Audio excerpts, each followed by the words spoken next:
And it's time to get these Missouri Tigers fired up and going. Once again, I'm doing my best to get, once a week, maybe a little bit more. If I can get like one and a half a week, whatever we can do, so that we can get as many seasons in with this year's version as possible.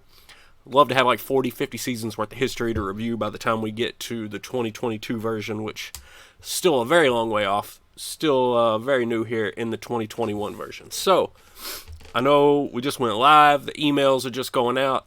Trying to wake Chris up so he can get to the Twitter machine. Because I play no part in that. So we can just take a little review of where we're at. Take a look here. My coach is up. I mean, look at the defensive skill is almost a 90. The player development's already over 90. So recruiting is actually the one that's lagging the furthest behind, which is kind of unfortunate. But it's up at 80. That's higher than most coaches. So we're at the point we're not going to be hung up on nearly as much. We're going to start stealing recruits within home visits from the computer. So we're getting to a real good place skill-wise here with our coach. Also, anybody that was with us last time, we made a bit of a surprise Sweet 16 run. We were that close to the Elite Eight. I was going to have to put some teeth marks on my hat. I promised chat I would try to eat my hat if we made the Elite Eight in that particular season, but it did not work out.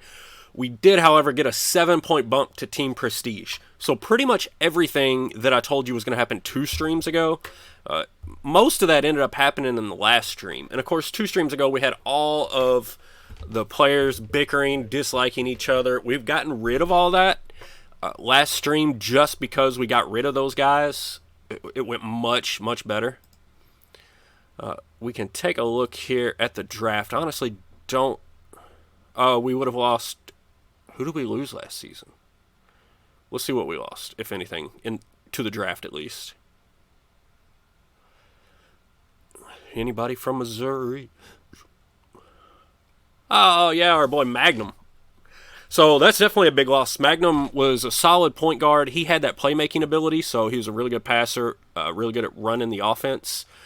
Lucky for us, we brought in 2 really, really solid freshman point guards, so that's going to help us out a ton. Obviously, we're going to need for these guys to develop. Bo Holmes doesn't have any of the attributes, neither does Marcus Adams. Doesn't mean they can't get there over time, but I mean, Adams is a heck of a scorer. He's already a good defender. Same thing for Holmes. Let's see here, just overall. Holmes got a much better star rating. Where's that coming from? He's much more athletic. I think it's all down here. Athleticism, court IQ, discipline, those sorts of things. Stealing, he's a little bit better. What's up, Beach Bear? How you doing, buddy? Glad to have you here again. So both these guys, the star rating is very much in Bo Holmes' favor, but these 2 guys are kind of similar. Of course, Brian Davis, who I called it all last year. I told you guys he was going to be grabbing that bucket getter attribute. He's got it now, the 4-star senior. He knows the offense that we're running. He knows everything that we're doing.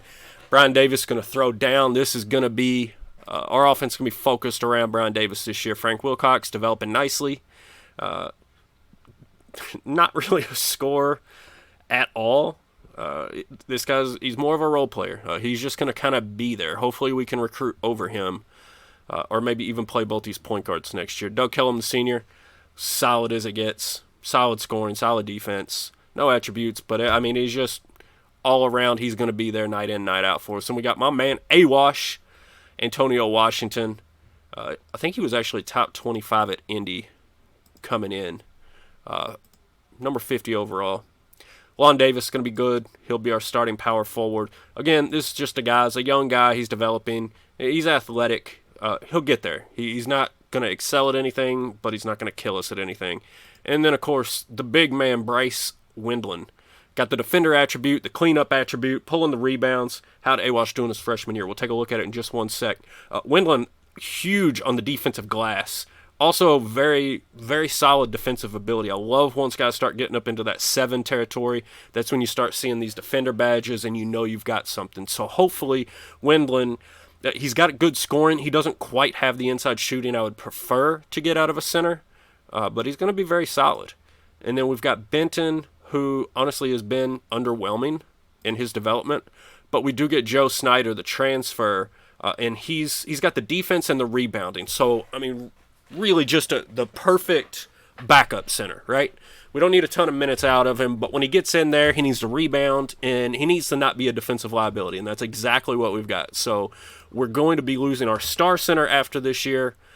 We have replacements. I don't want to call them suitable replacements, but the thing is, our recruiting is getting better.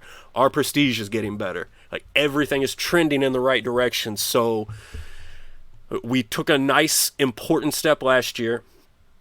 This year, I think we can hold down that improvement, not fall back.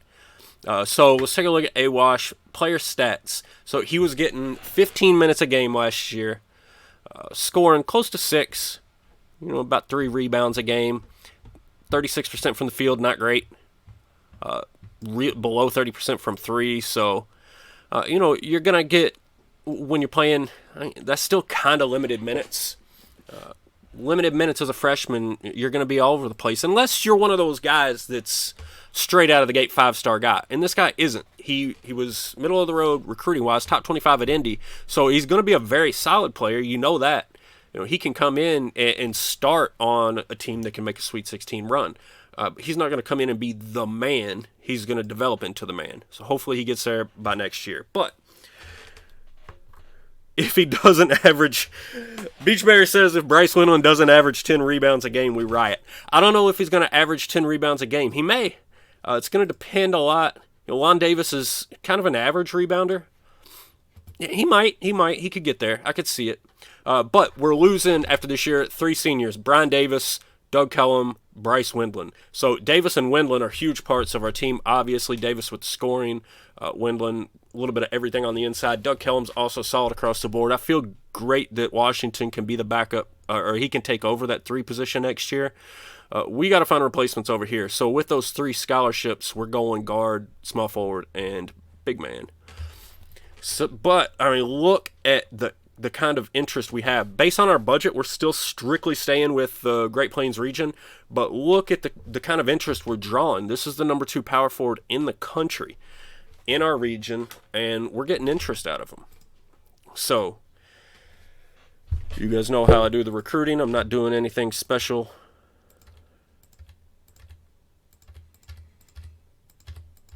Nothing outside of, I just, slow and steady wins the race, right?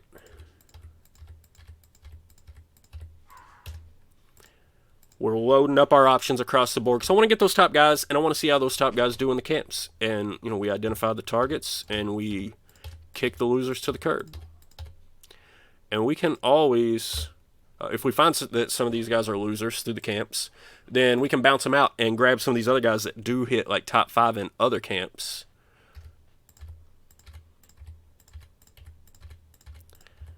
So it's not like filling this up is hurting us. We're just trying to get information on as many guys as we possibly can. We're almost to the point where I'll start trying. Yeah, why not? I can see we don't have a ton of talent here. We don't have anything in state. I'm not going any deeper than that. So, yeah, there's not a ton of talent at center. So, why not try to grab a guy like this? 3.0, it's not that he's... Like, this guy's disinterested because of grades. Same down here. These guys are non-qualifiers. This guy, he's got a 3.0. He's going to qualify. He's just not interested because we're a smaller school. But we can work with that, right? Oh, I went to full recruit list. I didn't go back to... I need call and watch list, all positions. Now we can start hosting, see who's good, see who's interested, start making our calls. Be good to go. 20 rebounds a game. Is that what Ren's 21? That's almost 21. I got a guy in my solo save that was exactly like that. 30 points a game, like 22, 23 rebounds a game in high school. And I want to say he was top 5 at Indy, and I landed him. I haven't played. All right, so he had no interest. We'll go ahead and drop him. I haven't played any of the games since he committed, but he's going to be a beast. We actually got 4 scholarships to work with, so we'll have to see what we want to do with that 4th one as we go. Let's get through these summer camps and look what kind of info we're getting here.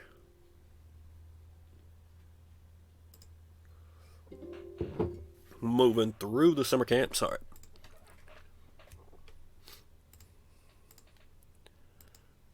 All right, so Scotty thought it was a cool visit. You know, nothing special. Look at that, Scotty, the Indy MVP. So that's the best player in the country. He's still got a little bit of interest in us. Not a lot, but he's solid as it gets, guys. So this is, you know, he already had a little bit of interest. We brought him in for the visit. He didn't hate it. Maybe we can play this out, and if we can stay close, maybe we can snipe him in the in-home recruiting phase if he lets us in the door. Arizona, New Jersey, none of the rest of these guys are going to be in our area. Eric Walker, point guard out of Missouri. He has interest. He's already on our list. So we're definitely going to bring him in and scout him live. This is going to be a heck of a player.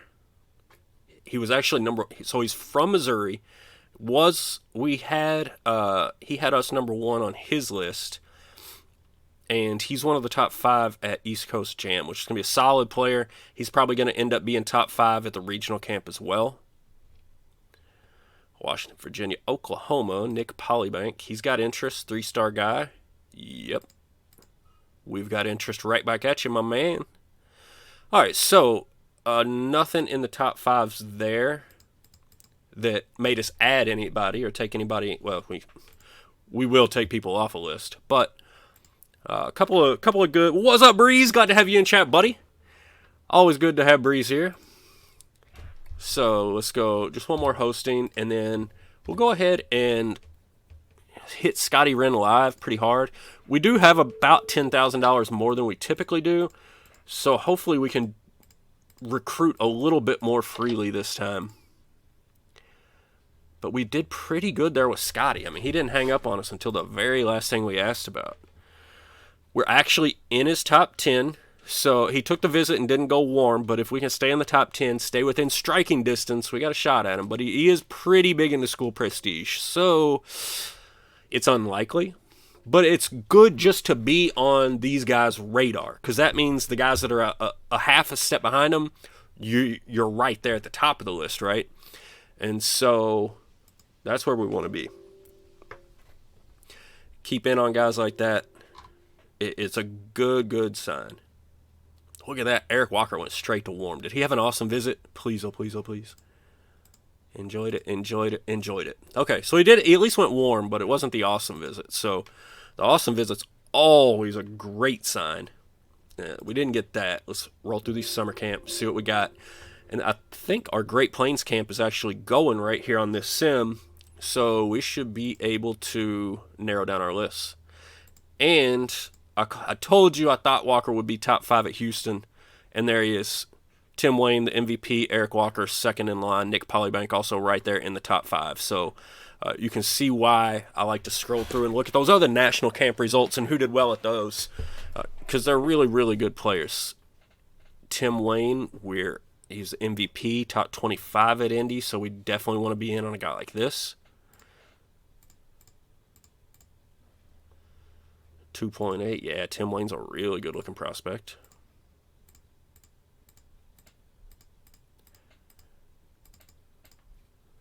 All right, got everything unlocked on him. Walker, let's do the same.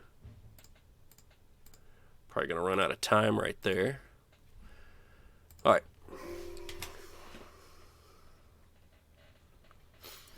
Yeah, I mean, he's the best player in the country, so... You know, what do you expect? He's the best player in the country. He's ridiculous. He's a hoss. Let's see, where is it? 6'8", 230. Just A-pluses across the board. Everything but athleticism, free throws, and ball handling. I mean, he's a monster. Texas, he's already gone hot on Texas, so you can see... I got something little flying around me.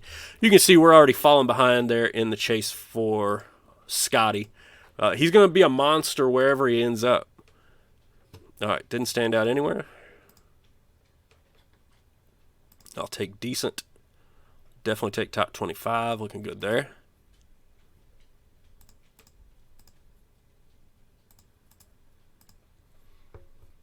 Nigel didn't stand out.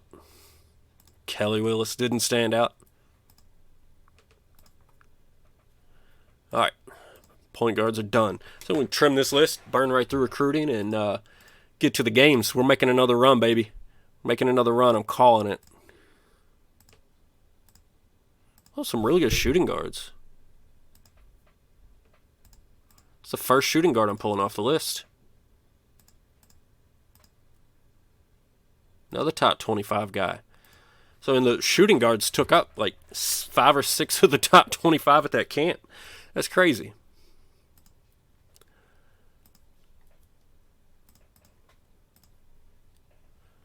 Bart Rivers was top 5 at Houston. He was decent at Indy. We can unlock him. That's a good target as well. So we got a couple of really nice looking small forward targets. Nick Davis. Went to school with a guy named Nick Davis. Doesn't help him stay on the list, though. That's not going to cut it, Nick. Don't care about your work ethic if you're no good. You got nothing for me. You got nothing for me. Where we at, Sebastian? Top 10. Yes, sir. That's what I like to see. Top 10. So we got a whole lot of interesting options at the small forward position there, which is really probably out of the ones that we got, the one we need the least. Chris is getting the word out. Finally got around to checking the PMs. I see. Appreciate it, buddy. Better late than never. We haven't even really started yet. We're just getting into the flow of it. So people haven't missed anything yet. We're all good. Andre Carey's a really nice prospect. This is the cool part of the game when you start like building that school up enough that you're in on all of these really interesting prospects. I love it. Because before, like, there were all these guys were doing well in the camps, but they had no interest in us. We had no shot at landing them, so it kind of sucks. But now they're all taking another look at us.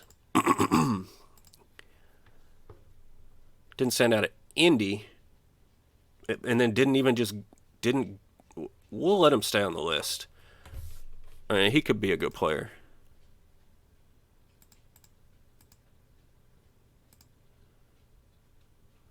Jamal's top 25. Kevin Hudson did not stand out. All right, so really, really thin when it comes to centers this year.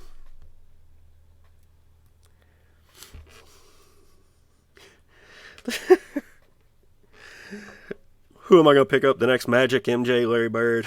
Breeze is all over it. I'm telling you, Beach Bear, I had this prospect and landed him in my solo save. I think I posted that recruiting class somewhere in the GM Games Let's Play. I know I posted the team.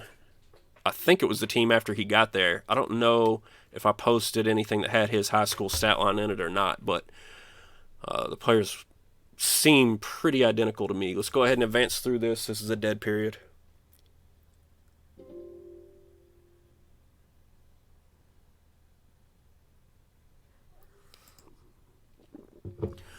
All right, so hosting.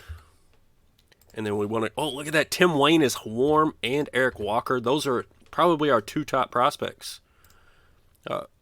We'll keep spending money on Scotty until he makes it thoroughly clear that we're out of the race, which probably won't take long.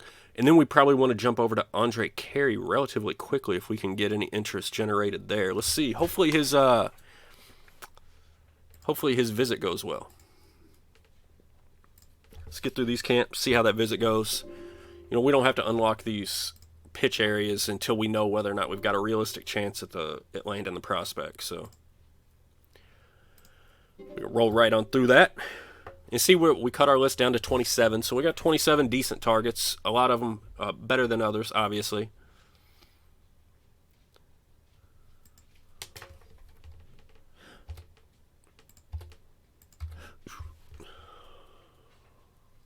Got to keep an eye on that budget. It does kind of suck when we're only recruiting out of one region, which we're close to being able to expand that. The main thing, honestly, holding us back is money. Like, we can't pay for enough good reports right now. We need a budget to go up about $50,000 so we can start grabbing those national reports. Andre Carey didn't have the best visit. So we've got a ton of guys warm here, but they're all, none of them are power forwards or centers. So we don't have any kind of inside guy. We're going to need to work on that one. Get through this inbox. Cool visit. Enjoyed it. Jamal Dye had an awesome time. So we got no Norton candidates. That's not really a surprise whatsoever. Let's jump over here onto these big men. Oh, so Nick Polybank actually is interested.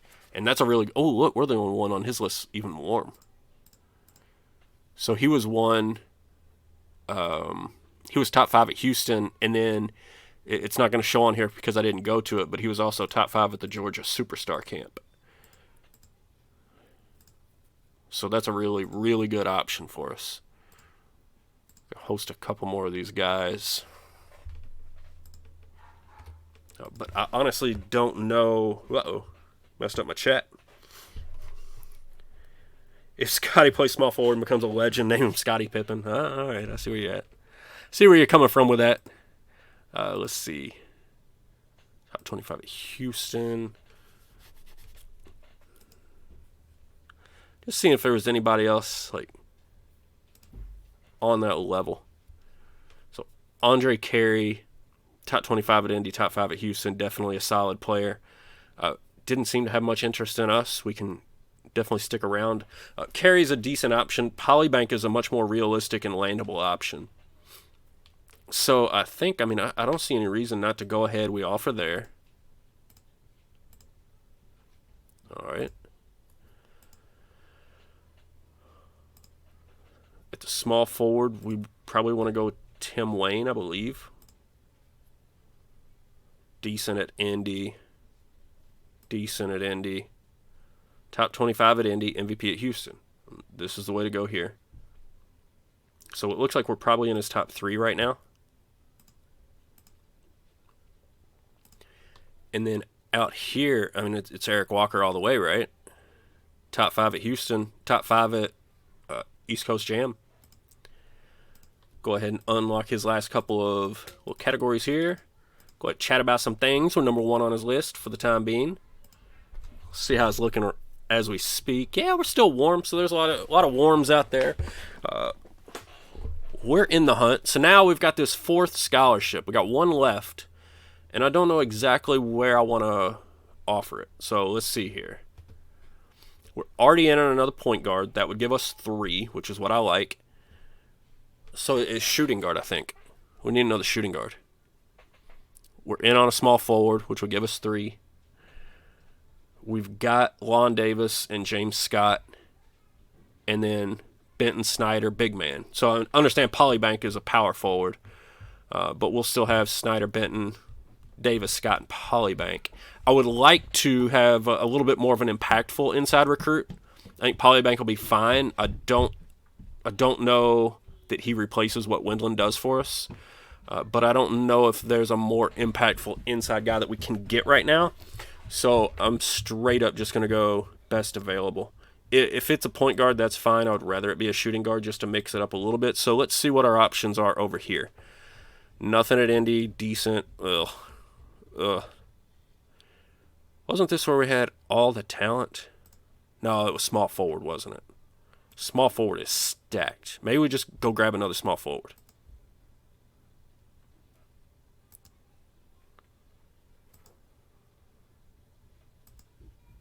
Nothing there really stands out to me.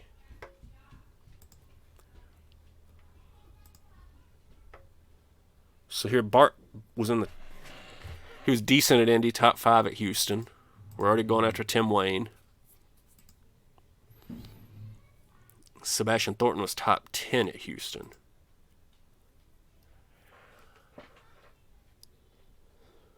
Is Bart Watson interested? Or Bart Rivers, Bart Watson. Yeah, he's interested. So, why not? It's a swing player, right? We'll still have guards. We can move him down. At this point, I always say, bring in the talented players. Get talent on the floor. However you can do that. We've already got everything on him unlocked. Get the offer out. So there are our offers. Let's push it to August 21st. Take a look where we stand on the list. Make sure everybody's cleared up. Hit these in-home visits. Still $21,000. We're good to go money-wise.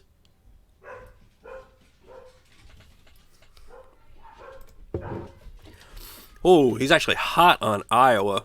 He's at least warm on us. So we're on the list. We've got a chance. Good enough for me. Same thing. Tim Wayne's got schools that he likes better, but we're also on the list.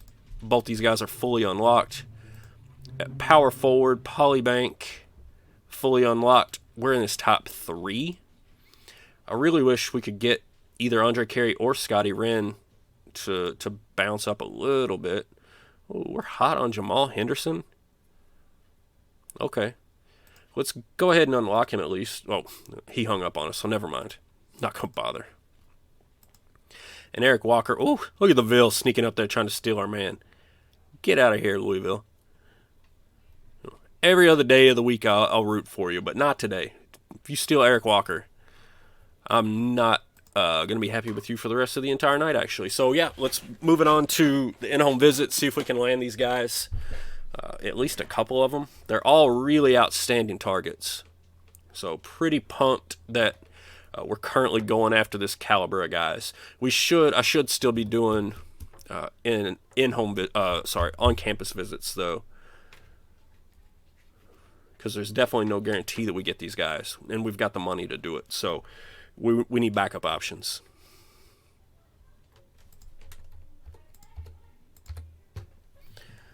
All right, let's see if we can at least get to next week without any of our targets committing to another school. Yeah, cool. Any commitments there, I think, would have been unfortunate. So, looks like we've still got a chance with all of them. Oh, we moved up to hot over here. All right, let's pitch that location. Ronald Watson committed to Kansas right out of the gate. We weren't in on him. Ooh, they're all digging the location, aren't they? Scotty Wren never did go warm. Andre Carey actually did. We snuck up into his top 10. Oh, so tempting. We're second, though, on Polybank. And this dude's going to be legit. So, I'm not going to worry about it. That was all of our visits. We can still host some recruits. So, oh, they both declined? Really? Interesting. A lot of declinations coming out. All right, there we go. All right, let's see what we got here. 4 visits, 4 offers, 4 star players, 4 future stars for the Missouri Tigers. Can we land them all? Can we at least get, I think we at least get 2, maybe even 3. So we did get 3 decisions. I don't know that they're all going to be to us. One of them at least is to us, though. Tim Wayne, right out of the gate. That's maybe the best one we were in on. Nick Polybank, yes, sir. Bart Rivers, yes, sir. 3 out of 4. Now we just got to land the guard. My, oh my. This is an influx of talent, folks. I mean, that's MVP top 5 in Houston. So, things are definitely on the right track.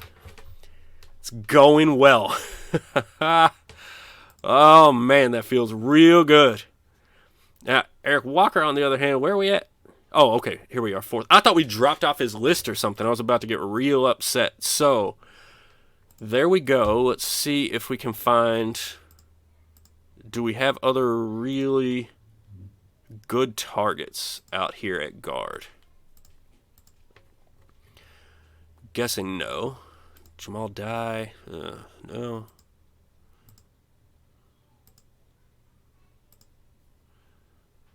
All right, so Derek Gamble's a pretty good one. We can visit him and talk about conference prestige, I suppose. All right, so Gamble. Watson's a good one. Same here, conference prestige. And Kreider, that's fine. We can hope. Oh yeah, he won't come. We can visit, talk about location though. All right, so still 15,000. We're good there. That's all of our visits. Let's go get this schedule figured out. See if we can land this point guard. And then, obviously, our recruiting's on fire right now. We're very much loading this Missouri team up to be extremely formidable going forward. No available scholarships. That's the first good sign. My decision. That's the second good sign. And there's Eric Walker. So that's quite the recruiting class, folks. Bart Rivers. Decent at Indy, top 5 at Houston. Solid. Eric Walker. He was top 5 at East Coast Jam and top 5 at Houston. Hold on. I don't even want to do it this way. You saw our recruiting class. Where is the recap? Look, there's our recruiting class and Andre Carey. We pulled 4 of the top 5 from Houston. And Andre Carey, we were close on him, right? He eventually warmed up to us.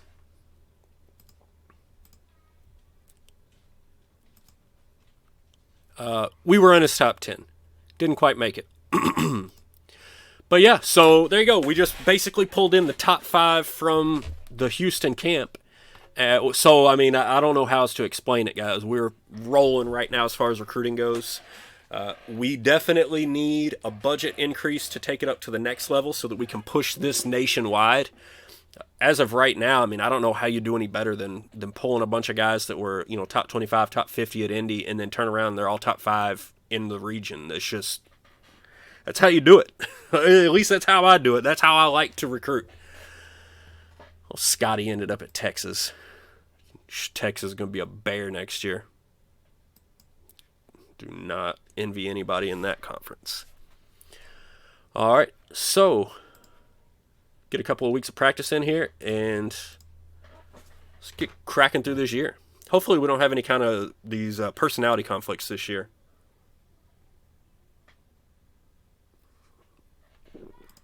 Getting through the first week of practice without one of those notes about, all the people fighting. It's always a good sign that you're starting to work your way through the jerks and getting to some guys that are just showing up to play basketball, right? See it through the first couple of years, I always have a ton of attitude problems, and then it all just works itself out. So I don't know if it's because I do a lot of calls and suspensions and getting rid of people, or if it's just that my recruiting picks up and we get to a level where we're not getting as many of those guys. I can't tell you why it happens, but the attitude issues are always rough the first couple of years of any save that I'm in, and then they disappear. They work themselves out. I've never seen one like the one that we had 2 streams ago that completely derailed a season. I've seen, guys that just refused to get along and ended up transferring out or had to be removed from the team.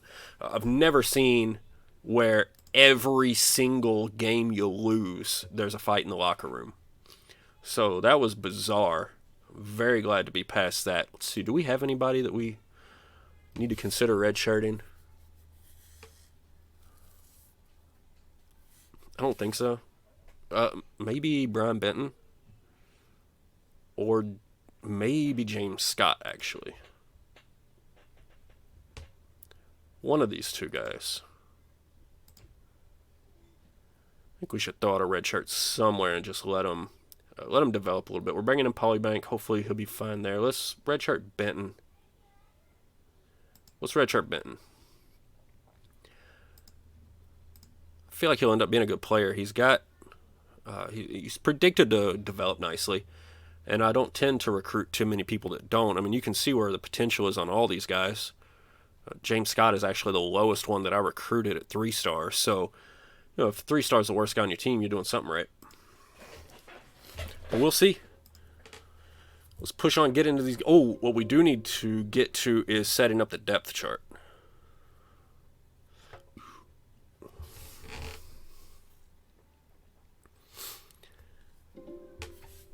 So we kind of need to decide how we want to deal with this. Let's take a look real quick at the roster. I just want to see here.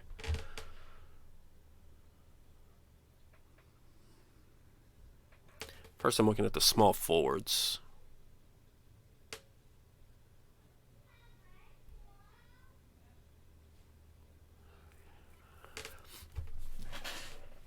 And then the power forwards.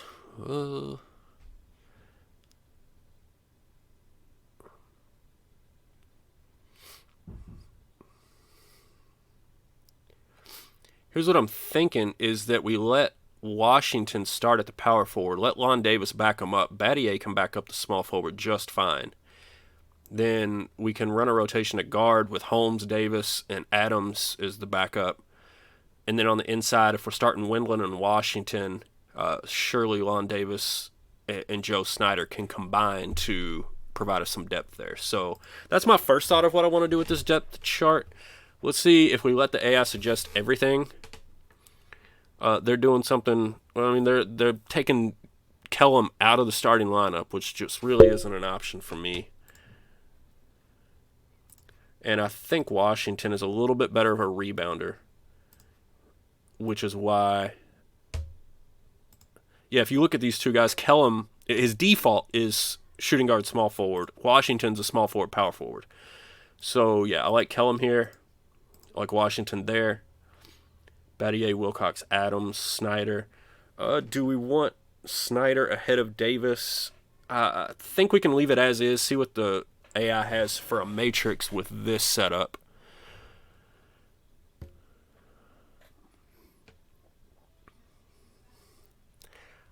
I might eventually, let's do this.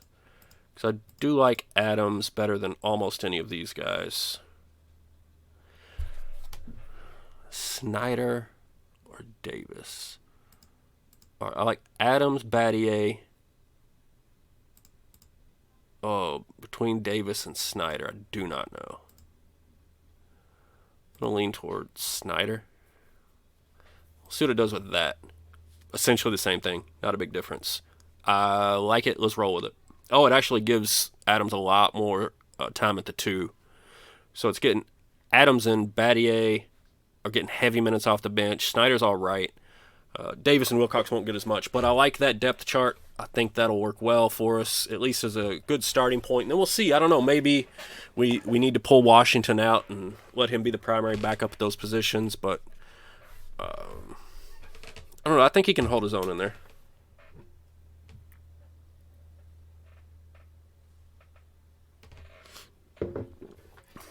Like I said, talent on the floor. He was definitely one of the recruits I was the most excited about. So here in his sophomore year, we get him out there. We get him starting, getting him 28, 30 minutes a game, whatever it is he's getting. We'll feel good about it. I'm ready to get this season underway. I think it's going to be good. Again, unless the attitude issues crop back up, I think we can at least hold serve with what we did last year. Hopefully be a little bit more consistent. Hopefully not get upset so early in the SEC tournament. But similar level of success, keep that prestige where it is, maybe even keep growing it. Let's see how we do here. At home against Ball State to start off the year. Let's get it, starting it off right. Brian Davis dropping 24. We win by 22 at home, so that's what I'm talking about. Man, we could take a step up this year, guys. We could take a step up. It could happen. I mean, we lost Magnum. We brought in adequate replacements at the point guard position. I think we must have also lost a transfer. I should have gone back and checked through the emails. Actually, what I should do right now is go delete the emails because we still have all the transfer ones in there. I never deleted them out. So let me delete all emails real quick. Cool. Done. That was super quick. All right. Cal State Bakerfield. I would love to roll right through this non-conference and just be sitting pretty, ready for the SEC. I know you guys, I know there's got to be at least a handful of people that are watching right now that are in that Discord. Oh, look at UK losing on the road. Yes, sir. Love to see that. I know y'all are in the Discord seeing what's going on my Let's Plays through my solo saves. I want to bring that to y'all on the stream save, and it feels like we're moving in that direction, especially after that last recruiting class. Now, let's see something here real quick. All 4 of them signed their LOI. I know I say it every time. We've got to go and check the SAT scores after the end of January. So when we get into February and March, somebody in chat yell out, remind me to go look at the SAT scores, because I'll virtually guarantee you every single player still on my call and watch list, they're all going to qualify. At least in my school. I don't know if they'll qualify where they end up committing, but plus I just always like to check it, see if my theories if it holds true or it doesn't. It's like science, right? It's true and proven right up until you prove it wrong. So I think it's right. I've never been proven wrong yet, but I'm open to changing my option, my theory, if I'm proven incorrect. So,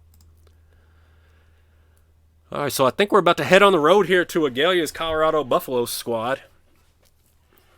We'll see if we can beat him up while he's not around. We got to go on the road here, but they've already lost at home once. So let's see if we can get the year started off right for Colorado. Oh, they pick up the win. I don't know who they played first, but we were not able to go on the road. So I guess it's Agalia's curse, right? So we're getting there. We're moving in the right direction. We're not there yet, but we're going on the road, losing by single digits to Power 5 teams. That happens. And keep in mind, we're still a young team. I should probably double check how heavy we are into our offenses. What are we starting? 3 seniors, a freshman, and a sophomore? I feel like somewhere around like 65% of the time, probably running out of the offensive sets is about right. All right, let's see here. We're going on the road against another, not a Power 5 team, but UCF. I mean, that's a American conference, right? The AAC, not the ACC, but the AAC. So they're a decent team. Let's see if we can pull something out here. Yeah, that's what I'm talking about. Look at Bo Holmes, a freshman with 22. Bryce Windland just going across the board. We're coming up on Derby Day, so you got to get those across-the-board bets in. I'll bet on Windland every time, filling it up with points, rebounds, assists, steals, whatever you need the guy to do. He's just going out there and trying to win your ball games. So Bryce Windland, I came so close to cutting that guy off of the team 2 years ago because he did nothing but fight with Mike O's. Thank goodness Mike graduated. Neither of them killed each other, and here is my man Bryce Windland, survived all the way through to his senior season, and now he's just crushing it for us, our absolute anchor on the inside.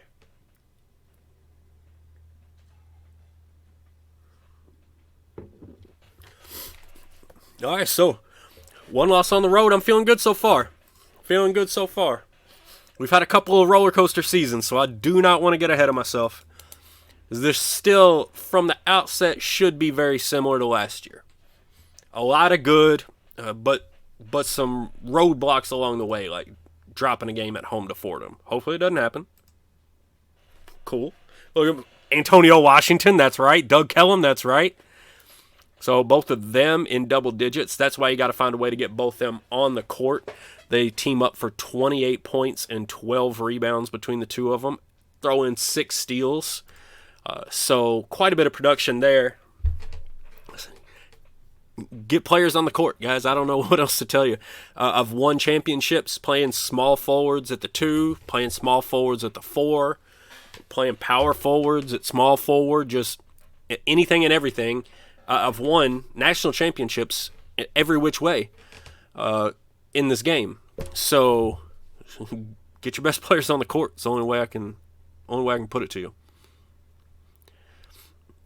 And you don't always necessarily absolutely have to stick to star ratings and stuff. You need to make sure these guys can score and play defense is what I tend to look at primarily.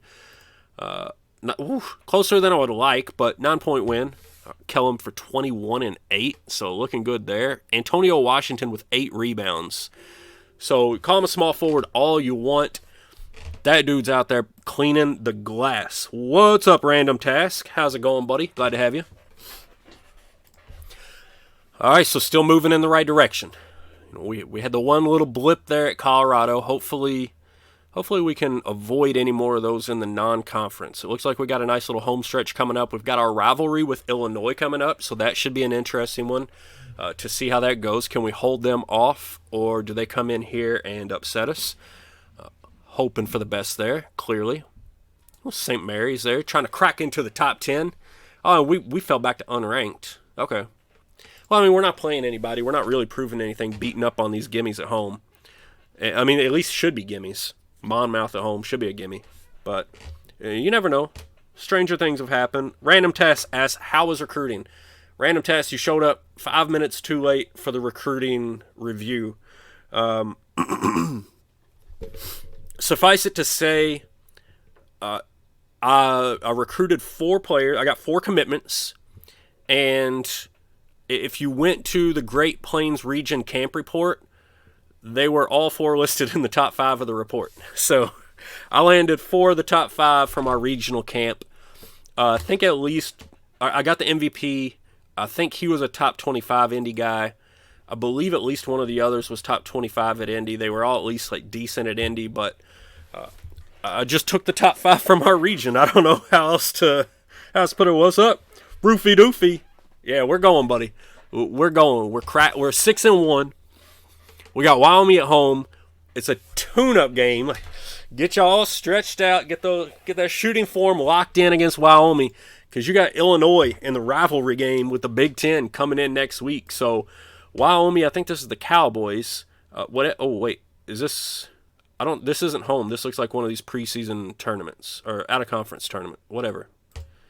It's a neutral court, but we won by 20. So when I look at Antonio Washington, oh my gosh, the rebounds that he's pulling. So now we get NC. Yeah, this is a tournament. So now we get NC State. It's going to be another neutral court game. Stand at the 3-point line and hope for the best. Oh, you're talking to Beach Bear, right? Yeah, that's Beach Bear.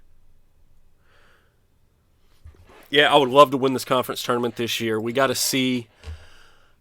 Let's get through this non-conference schedule and see what we're feeling. NC State on a neutral court. This is a great game to kind of take the temperature of this team, see where we're at.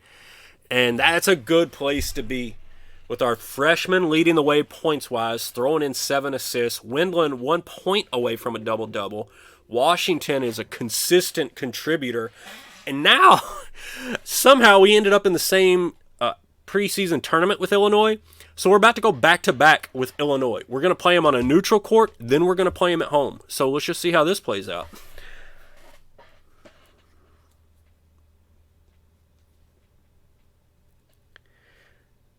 Yeah, we got 4 of the top 5 at Great Plains. So feeling good about that. I would love to get this budget increase so we can slide out and start recruiting some other regions. Oh, the neutral court, we fall 2 points shy. I didn't even get to see the performances. So, Davis. My word, Brian Davis went off. Wasn't enough, though. He didn't get any help. And we couldn't slow down Almgren and Olsen. Yeah, Almgren really beat us up from 3, 7-13. Yikes. So it's a good game, though. Good game on a neutral court against a top 25 team. We're a legit top 25 team. I think we should be. I feel like this is a 4 or 5 seed. Honestly, a couple of games slide in our direction, we could be as high as a 3. A couple of games go the wrong way, we could be a 6. Maybe in a really, really disappointing season, we're a 7. But right now, I feel we're somewhere between a 3 and a 7. Let's see if we can pull this out at home against Illinois. They got us on the neutral court by 2. It's your rival. You got to be pissed off at this point. Take them out. Oh, they come in and beat us by 3 on our court. So Brian Davis again throws it down, but that Almgren dude crushed us. We had no answer for him. So losing back-to-back against your rival. Talk about pissing off the entire fan base. They're gunning for my head right now. Like, guys, look at my recruiting class. Look, I got recruits. Like, boo! Burn him at the stake. So, yeah, 2 really, really tough losses to Illinois there. 1 on the neutral court, 1 at home. And we go 0 for 2 against the rival this year, which is just crap. That sucks.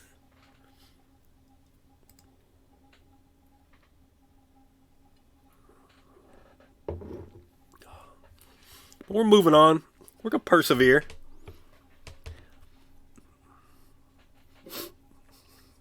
Eight and 3 in the non-conference, still top 25. We'll see how this See how these next couple of games go. We only got 2 left, and then we're jumping right into conference play.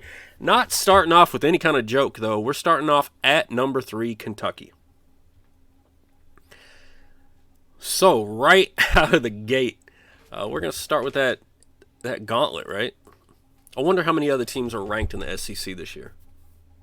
We're 19th. 8-3 is still a good record. 8-1 against non-Illinois schools.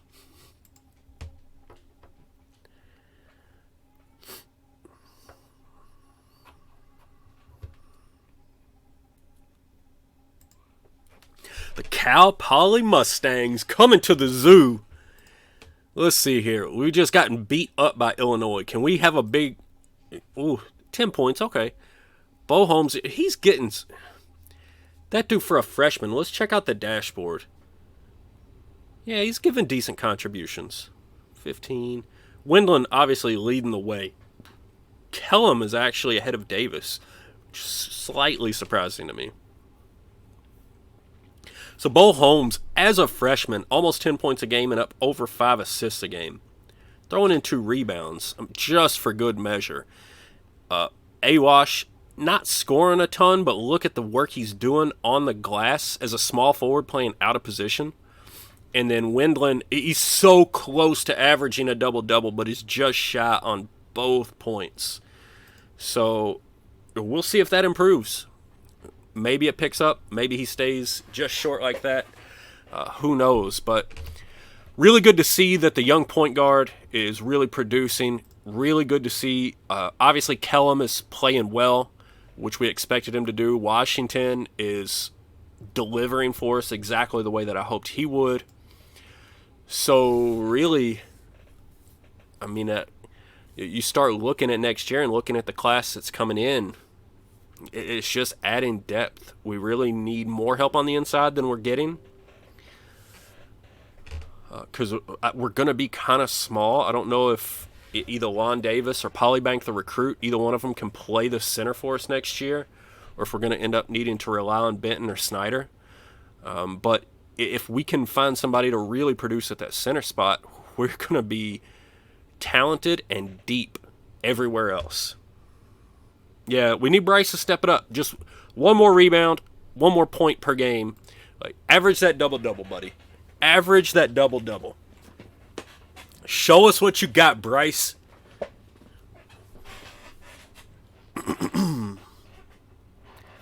All right, Radford at home. The last gimme of the year. They're 2-10. If we lose this game, I might cry. Bellarmine at 2-9.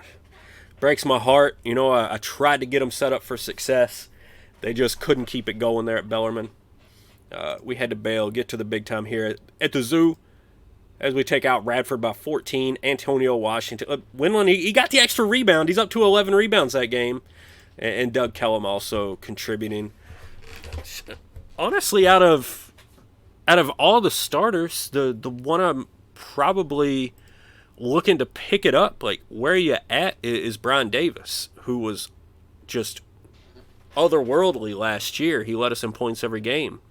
He's had his moments this year, but anybody ever taken over a school on probation? I have not. Just because the right option has never come along, right? I mean, if Michigan State or something's available here on probation after this season, like, who knows? Anything's possible. I keep saying the more I'm at Missouri, the more I would like to just keep it here and keep building this, because it's getting so close to that time where you can just pour it on. But still, like this class coming in, where I pulled 4 of the top 5 in the region, that's the first class of like a get out of the way, we're coming type of thing. Everything else, like we've been bringing in bits and pieces, bringing in one of those guys a year and trying to fill in around him. You know, we had Mike O's and tried to fill in around him. We've got Bryce Windland, try to fill in around him. Even Brian Davis to some degree. You know, a guy like Doug Kellum just sort of develops over the course of 4 years. The same way Battier's doing right now. He's a junior. He'll be fine by next year. He's no way Antonio Washington, but he'll be fine. But yeah, the guys like Windland, Washington, O's, those guys are on a different level. Now, all 4 of the guys that we're bringing in for next year are all 4 on that level. So once you hit that point is when it just gets ridiculous. Yeah, no Bellarmine title left behind. That's right. So let's see what we do here on the road against the number 3 Wildcats. We could put a scare into them. Could we get blown out? Yeah, they might have. I don't know if they grabbed some of those one and done guys. They probably did, but we could definitely throw a scare into them too, just depending on how it goes. Let's see what's up. Nah, not even really close. 24 points. Ronald Boyd with 36. So obviously Kentucky's got some serious talent over there. We've got a lot of guys who are good, but not on that level by any means right now. 9th year of the save. Yes, I think so. We did 2 years at Bellarmine. Well, let's just see. 2, 3, 4, 5, 6 here with Missouri. 7, 8 with Bellarmine. And we're in the 9th season. So, yep. That is correct. 9th year of the save. And what that makes this the 7th season at Missouri. So we took them over. What were they when we took them over? 50, 55 prestige? So we've got them up to like 66, 67, somewhere in that range right now. Headed in the right direction for sure.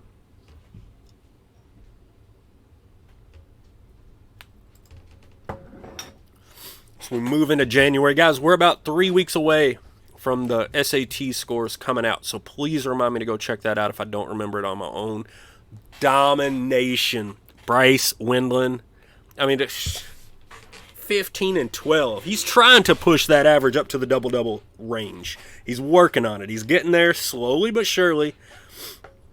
He's getting there. I'm hoping by the end of this year he is averaging a double-double. Love to see the guy go out that way. And it'd be cool this year because we got Wendland, Davis, and Kellum. We can check all their stats, hopefully, at the end of the year. Hope I remember to do that. Because I love seeing the guys like, oh, we got a 1,000-point score. Or, oh, my God, we got a 2,000-point score. Or guys that get like 800 rebounds in a career. That sort of thing. I always like to look at that. I think it's cool. There's... Well, we discussed it in our CBGM chat and other places. And there are people that like to go game by game and make these little tweaks and changes and play it more as a coaching simulator. I really like the volume, and getting just a ton of numbers and a ton of stats and a ton of history and like building my own little universe here with like, oh, okay, this is the all-time leader in points per game, and oh yeah, I remember that guy. He was amazing, that sort of stuff. So that's what does it for me in these games. Who took care of LSU at home by 14. Brian Davis finally waking up a little bit there. Shoots off for 20. So hopefully he can carry us down the stretch as we go. I'm hoping that everybody else, if they just do their job and do what they're supposed to do, that Brian Davis can be the scorer. That last-minute guy, you need a bucket, get it over to Brian Davis. He's a senior guard. He should be able to make things happen.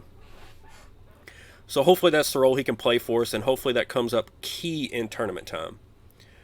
Because, we are just shy of an hour here, and I'm bouncing out to the emails just to check that we don't have any, practice fights, post-game, whatever. Scouting reports I do not need to see. I'm not going to do anything, change anything based on the scouting report, so I don't worry about those whatsoever. So we're headed on the road to a decent Arkansas team. I think this is going to be really similar to, going on the road against Colorado. Hopefully we can pull one out. We need to start beating teams like this at some point. They are 0-3 in the SEC, so maybe we can grab this one here on the road in conference play. No. 12 points, and there we have the team incident email. So Brian Davis did finally show up. Kellum and Wendland played well also. Wonder if this is going to be the point guards complaining about each other. Let's see what we got here. No, James Scott mouthing off about Antonio Washington. James Scott, you, sir, aren't very good at all. So you can just hush your mouth. All right, so we suspended him. He's still complaining about it. Get over here to the depth chart. I like what our depth chart looks like, so let's just fix the matrix. Good to go. Had to make sure that that jerk was... usually when you suspend a guy like that, they're like the emergency bench player, like the we call it the garbage time player. And so it'll tell you got an invalid roster if you don't go over there and fix it. Yeah, first team incident of the year, I don't mind that. If you're going to get one a year, whatever. We'll suspend him. If he wants to keep that up, we'll suspend him for 2 weeks. And I have no problem kicking a guy like that off the team. Right? When it's Mike O's and Bryce Windland, it sucks. When it's whoever that dude was, whatever. You know what I mean? Like, see you later, buddy. We'll use your scholarship next year.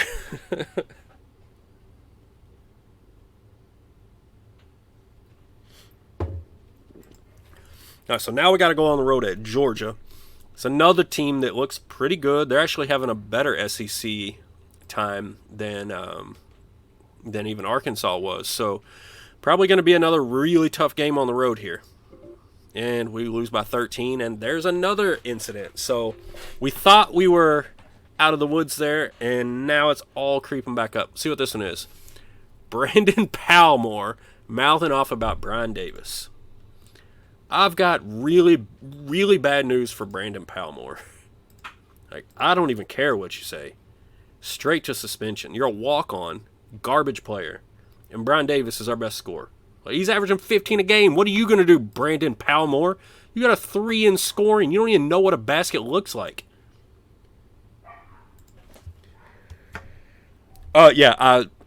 When I said I got something for you, Brandon Palmore, my intent was to go cut him. And at the last minute, I remembered, I don't know if cutting a walk-on affects your prestige or not. I don't want those. I don't want a stupid hit to my prestige for no reason if a suspension fixes it. But if that doesn't affect prestige cutting walk-ons, I'll cut him next time he smarts off for sure. For sure. But I don't know. Have you ever checked that, Chris? We need some home games here. Or maybe even that road game. Of course, we got a home game against number 2 Kentucky coming up. I feel like this SEC... Oh, that's no prestige hit? Yeah, I should have just cut him then. I thought it was going to be a prestige hit. Usually, in all my testing, I'm always testing in solo games where I'm not as worried about prestige because you just keep on winning tournaments and the prestige stays at 100. So all right, so we've had a tough time on the road. We got Kentucky coming into our place soon. We really need this win against Auburn. We need to win at home against Auburn. Taking care of business, 14 points. Windland once again goes across the board, and our guards light it up for 36 points combined. So big game out of the backcourt there. Windland did a little bit of everything, and we hold serve at home against Auburn. Now let's see. This is the first road game against what I would call a bad team. This is a sub-500 team, Texas A&M. They look like hot garbage. So we're going to see what we can do here. Yeah, my personal saves, I cut walk-ons immediately. First word they say, they're cut. Like I said, I'm scratching and fighting for prestige right now, so I didn't want to lose it if I don't have to, but if the walk-ons don't affect that, then he's going to be gone the next time he speaks up. It's probably been more than a week on both those guys. Let's go over and at least give them back their garbage time minutes.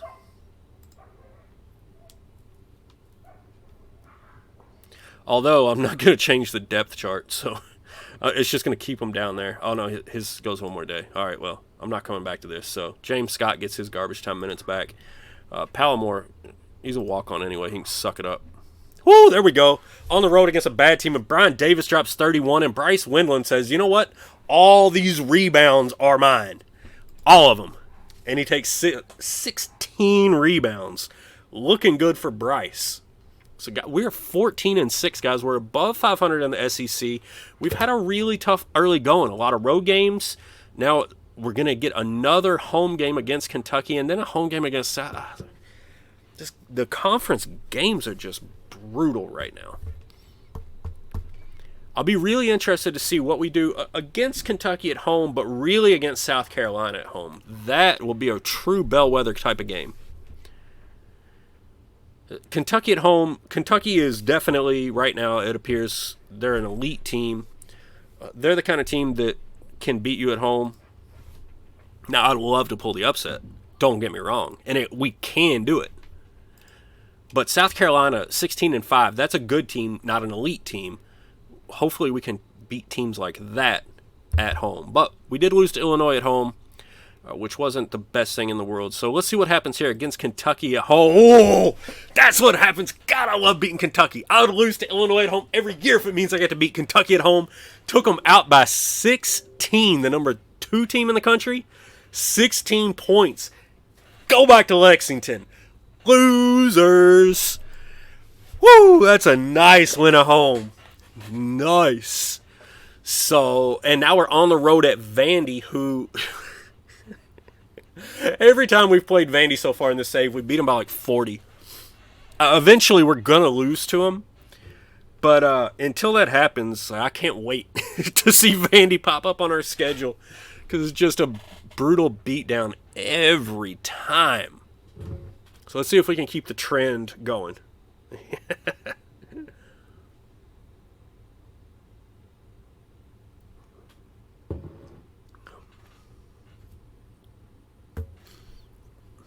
Cutting freshmen isn't bad on prestige. That's good. Yeah, I don't play around with it too much. I don't often come up to the point where I need to cut somebody unless they're just causing some real discipline problems. It's the only time I'll generally consider it. I try to just avoid making recruiting mistakes so I don't have to cut people for that reason. Kentucky is UK, KU is Kansas. But yeah, if it's UK, if I'm beating the Kentucky Wildcats, I could win one game a year and be completely happy. You're 100% right there. On the road at Vandy, they haven't won an SEC game yet. Let's try to keep them on their... Let's try to keep their perfect season intact. Oh! Closer than I'd care for, but we get it done. We go on the road, and Vandy moves to 0-9 in SEC play. So, maybe when they come into the zoo, we can take them to the woodshed the way that we have in the past. But they definitely gave us a much better game that time than they have pretty much any other time in this save that I can recall. Or maybe they've beat us. I ought to go look now. You know, we're in our, 7th year with Missouri. I ought to go look. You can see the wins and losses against specific schools. And actually in this save, I think I've done pretty good against Kentucky, considering our relative prestige. Like, I've upset them a handful of times now. And it always feels even better than the last time. Yeah, that's right, Beach Bear. KU, UK, they both suck.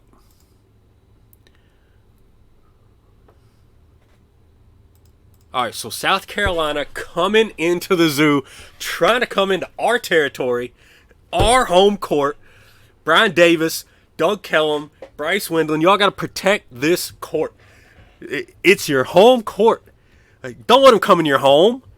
Don't let them do it. Protect what is yours. Let's get it. Let's get it. 20 points. Get out of here, South Carolina. Look at Doug Kellum. I said, Doug Kellum, step up and protect your home court. He said, all good, and dropped 31. Oh, but the brutal message right there at the end. Bryce Windland injured. Let's clear out this and cross our fingers that this isn't bad, because this is an injury at a position we just can't handle. Sprained toe. Cool. 12 days, sprained toe. All good there. I'm not even going to mess with the depth chart. He'll play a game or two with that sprained toe. Be right back at it. I don't typically see injuries be aggravated in this game. So, as long as they can play and they're not at like 60% or something, I just let them go for the most part. So I don't want to be sitting in there tinkering with my depth chart all day, every day. Especially when it's a guy like Windland, who is just far and away not only the best center that we have on the team, but the best inside player that we have, really the only true inside player that we have. Lou something, the power forward that we've got, he's solid, but there's nobody on this team that's going to be replacing Windland, so I'll take a Windland at 85% over anything else we got. All right, so on the road at Tennessee, this will be a tough one without our inside man, but hopefully the rest of these guys rally around and make something happen. Going into Knoxville, Missouri, and Tennessee, and they took us out.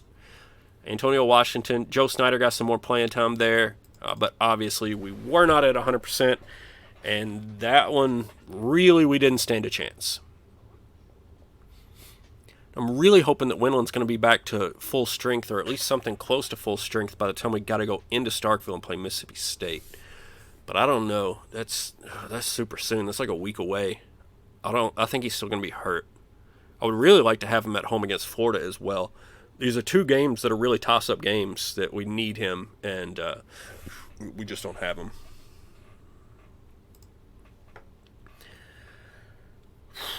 All right, so injury bug creeps up on us.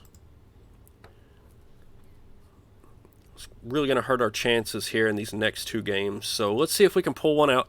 Florida coming into our place. All right, 7 points. Windland, he contributed.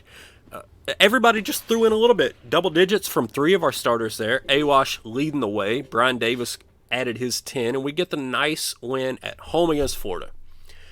So that's really all we needed to do was pull out one of those, those 50-50 games where you're down a man, even if he's not out.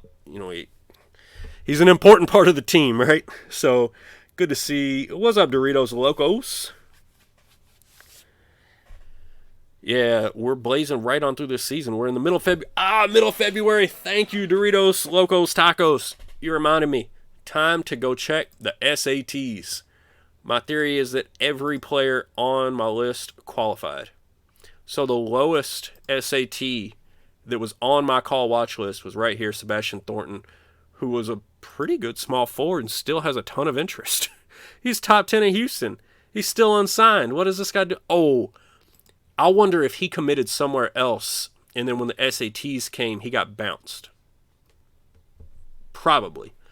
But anyway, we're already heavy at small forward, or else my mind would be like, oh, how could we get him into the fold? But anyway, you can see here, even at the 2.1, everybody on our call watch list all qualified for us. Our SAT minimum is 920, and Sebastian there was the lowest at 920. So nobody on my call watch list was going to be ineligible by any means. Oh, you missed the notification.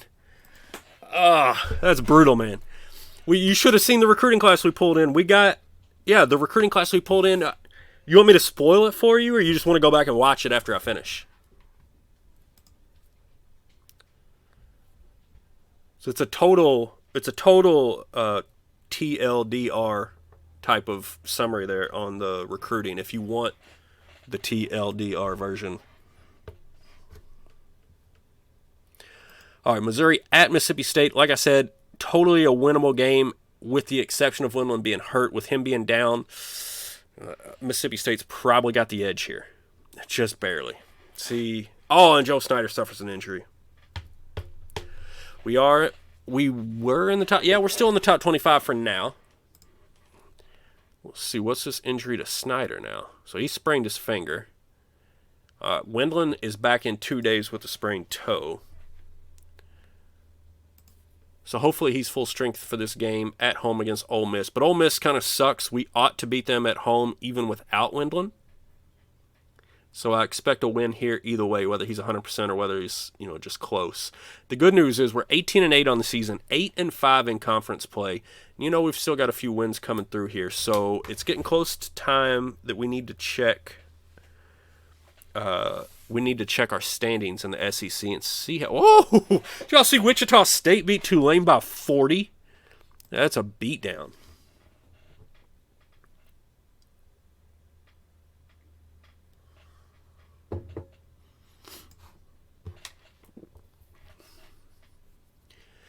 I'll just say this, there, Doritos. When you see the top 5 from the Great Plains region, you've got a pretty good idea at what our recruiting class is going to look like. There we go. Taking care of home court. 1-6 against Ole Miss. Brian Davis holding it down with 20. Bryce Windland, again, just shy of that. He was just shy of the triple-double, actually. He went 9, 8, and 7. So flirting with a triple-double, but got a nothing double. He was just that close on 3 different statistical categories. So he's really trying, and he's just like, Oh, he almost had it, like that fisherman thing, the fisherman meme, like, almost had it. I feel like that's how the season-long double-double is going to be. Like, that he's got it out there, and then the last minute sorry, Bryce, came so close. Hopefully some of these guys that we're bringing in now, though, eventually hit those kind of marks, because this new crop of recruits we got coming in, they say kids these days, right? But whew, these kids, Missouri basketball hadn't seen a recruiting class like this ever. Real life, this game hadn't happened. This class that's coming in, boy. Whew, whew, whew. Now we're heading down to Alabama. Like, this is like the SEC's last gasp. Like, this year, we're still going to do well. We're still going to be in the top half of the SEC. But this is the last chance for a couple of these teams to get their licks in, because maybe not by the end of next season, but by the end of the following season, this Missouri team's going to run roughshod over this conference. It's going to be unstoppable. On the road at Bama. Whoa, taking a nice one on the road. Look at Bo Holmes. Look at Brian Davis. Nearly 30 points for Davis. We go on the road into Alabama and pull out a big-time road victory. So that one feels good. I told y'all earlier in the stream, I didn't know we were somewhere in between a 3 and a 7 seed, right? As of right now, we're really, really honing in on that 4-5 line. We're right in that 4-5 territory. And we've only got 3. I think these are our last 3 conference games. At LSU is winnable. Arkansas at home, Georgia at home, all 3 of these games are winnable. We go 2 or 3 and win 2 games in the conference tournament, and we might even be a 3, but more likely a 4. But we go 1 of 3 and lose right away in the SEC. We're a 5, maybe even a 6. So let's see how this goes. I think 4 or 5 are most likely, but we're still very much, there's still very much a range here. On the road at LSU. Taking it. Yes, sir, Winland. Oh, so close to the double-double again. My boy B.B. Higgins at Tulane was the double-double machine. Bryce Winland is we'll call him ADD. He's the almost double-double, right? Oh, ADD Winland. So close. Go home, Bama. Stick to football. That's right. Get out of here. Head back down to Tuscaloosa or wherever you're from. Get out of Missouri. You got no place here. This is where basketball lives now. We're taking it over. We're not talking about Lexington. We're not talking about Gainesville. Come in here to Missouri. See what we got for you.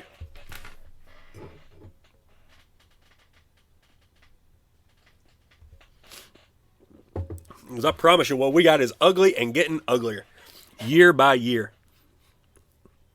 I think that class I just brought in is going to be my Fab. Well, it's going to be a Fab 4 at Missouri. It's going to be a Fab 4. I'm calling it now. Actually, with the 2 small forwards, as long as we can get them both on the court and keep them happy, that'll be a Fab 4. A little bit concerned about Polynick, the power forward. I mean, top 5 at Georgia is great. Top 5 in region's great. I need him to be a superstar, and I think he's more in line of like a AWash, which is fine. It's fine. That's an improvement. But for this team to make a huge leap next year, I need him to be a superstar. Taking care of business at home against Arkansas. AWash doing his thing. Bo Holmes, the freshman point guard, dropping 14 points, and Doug Kellum, the senior, the steady hand, cool hand, Doug Kellum. Down to the last game of the year at home against the Georgia Bulldogs. Missouri is the second best basketball state after North Carolina. I hope you're talking in game, because when it comes right down to it, the state of Kentucky's got something to say about basketball. In between Kentucky and Louisville.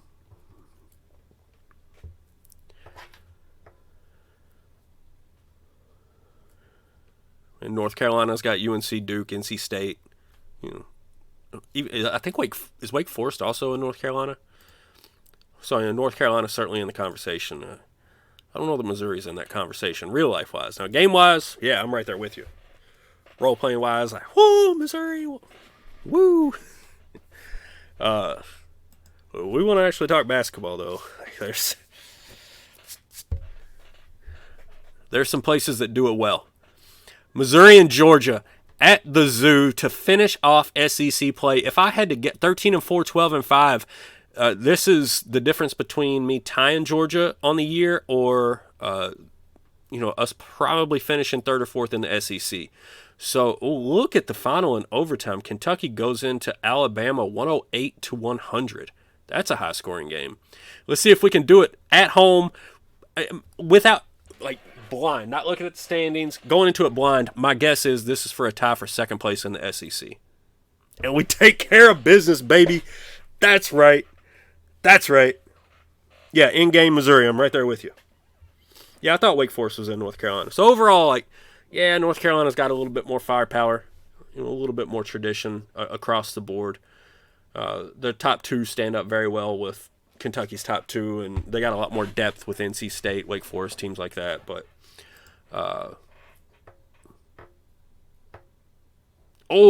that was a tie for third. Tennessee is at 14-4. So we tie for third in the SEC with Georgia, and Kentucky wins it. I like that ranking, Beach Bear. I think you nailed it. I think that's absolutely right. I might argue, from my personal preference, I might go more Wake Forest than NC State. Just because I really like Chris Paul and really like Tim Duncan. Doritos Locos Tacos says Louisville's falling off with Chris Mack, can't bring in a big-time recruit. David Johnson didn't take the next step last year. 100% agree with you on David Johnson. Also, he's leaving early and signing with an agent, which is kind of brutal for us. So none of our Missouri players declared here. Malik Williams committed to return. Carlik Jones, I think, is going to test the waters but not sign an agent. And David Johnson is just like signing an agent and gone. So if we could have brought all three of them back, we could have been all right. The big thing with Louisville and Chris Mack, we've still got this NCAA axe hanging over our head. And we're getting negative recruited against with that pretty hard. So, until the NCAA makes a determination on what they're actually doing with all the Brian Bowen stuff, I'd just give Chris Mack a complete pass. How do you recruit with, people are talking about the death penalty. How do you recruit with the death penalty hanging over your head? Especially bringing in a big-time recruit? There's no way. What kind of sane big-time recruit's going to go into Louisville right now? So I give him credit just for competing, just for putting a team out there that's fun to watch. He's just walked into a terrible situation, and I give him all the credit in the world for stepping up and agreeing to do it. But there's a reason that they gave him a very long-term contract and a very, very high buyout. And it's because when he was negotiating for that job, everybody involved understood that the situation was ugly and he was really doing them a favor by coming in.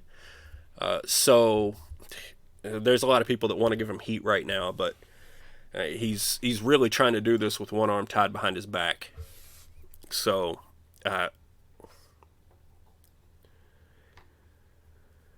yeah, I agree with you, Beach Bear. All jokes aside, prayers up to the Kentucky basketball team. I saw the news about their former player that passed away, and it was pretty heartbreaking. Young guy, all the promise in the world. Looking forward to getting to the NBA draft there, and that was a pretty sad thing to happen in the basketball world. So,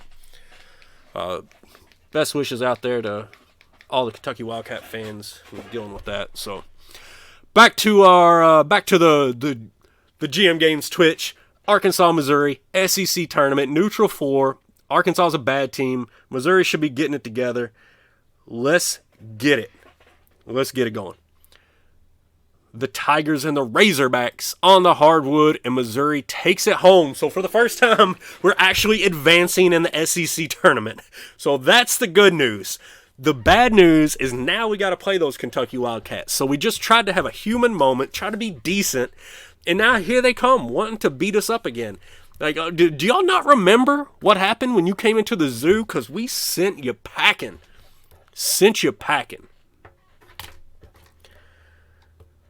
All right, let's see if we can do it again. They beat us down at Rupp. We beat them down in the Zoo. Now we're going neutral court. They've got to be favored. They're the better team all year. They've got more talent.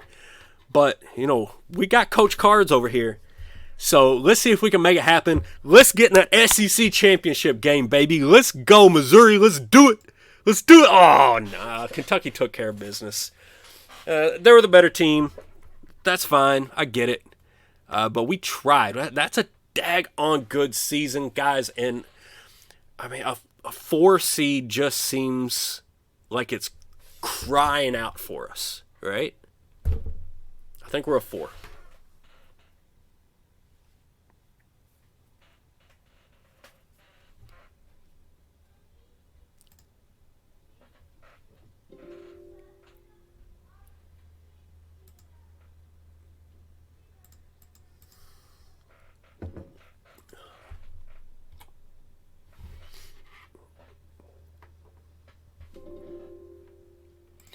All right, let's see what we got going here.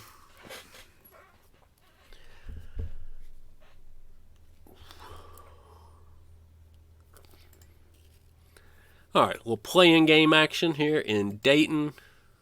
I don't know nothing about playing games. I don't want to know nothing about playing games. Arizona Wildcats, the number 1 overall seed at 33-1. So somebody's getting it done out there in Arizona, which is a shame because Arizona is one of those teams that I always wish would come open, but not to be. VCU, Providence, Belmont.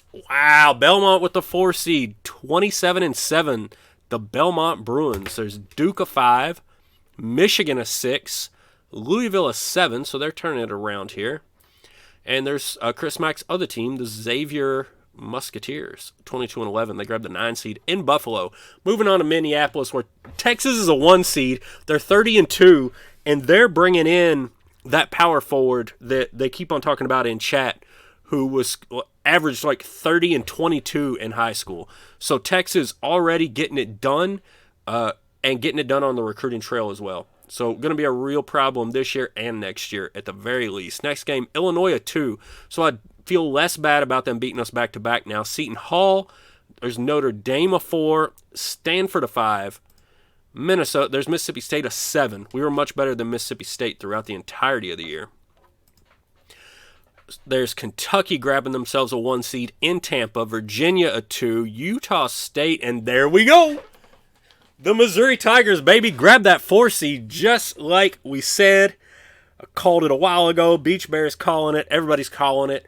Missouri grabs the 4 seed. Going to play Lipscomb in the first round with a possible matchup against St. Mary's or the winner of the Butler-Utah play-in game.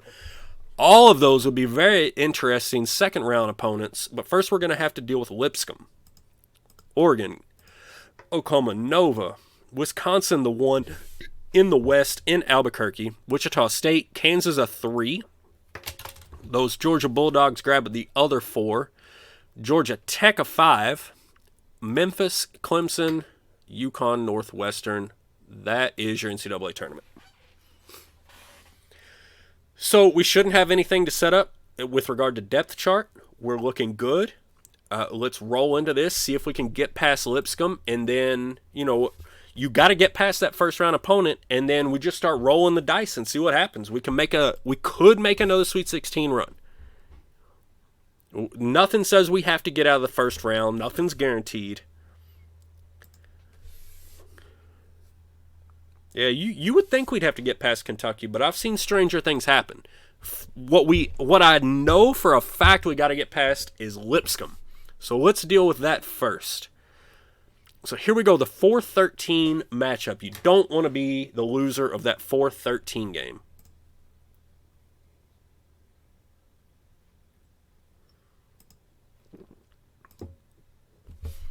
Take care of business. 17-point win. Wendland leading the way. ADD Wendland. He was all across the board, but couldn't hit double digits in anything at all. But still the game MVP. All right, so now we're going to get out into the second round. Let's see who made it in at St. Mary's. And St. Mary's was very, very much a top 25 team throughout the year on and off. So this is a toss-up of all toss-ups. Two very equal teams on a neutral court. I will actually have to, in this scenario, I hope that the experience of my team as a whole pays off. But I kind of give an edge to St. Mary's because I'm rolling out with a freshman point guard. And I hate to be in that position. So if it were me and I'm a betting man and just going by gut feel, I would say St. Mary's is probably favored here. But they play the games for a reason, baby. Let's see what happens. Yeah, Windland. Oh, let's check it. I was celebrating too much. I missed the box score. What happened? How'd they do it? So Holmes actually had a great game. The freshman point guard that I was so worried about went 4 for 4, 3 for 3 from the 3-point line, 2 for 2 for free throws, 4 assists, 3 turnovers. He had a great game. It was actually a-wash. Didn't do much scoring-wise. Brian Davis did all right, put up a lot of shots, not a great percentage, but we take care of the St. Mary's Gales. Big first half there. And then we just held them off.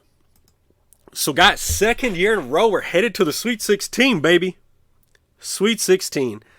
2 years in a row. We finally kicked those first round Blues in the SEC tournament. Finally won an SEC tournament game. And then back to the Sweet 16 in the NCAA. So it's feeling real good right now. Feeling real good. Ooh, loosen these shoulders up. And now it's back to Kentucky. So again, they're just such an elite team. They're such an elite team. We have no business winning this game. But you know what? There's teams that win when they shouldn't all the time in college basketball. If it was a 7-game series, we wouldn't have a chance. Book it. It would be done. It's one game. Anything can happen. Anything at all. Let's sim it out. Last year we were at like an 8 or 9 seed, and we knocked off UConn as the 1. So let's see. I'm not coming back to earth yet. You can't bring me down until I'm down. Kansas just got brought down.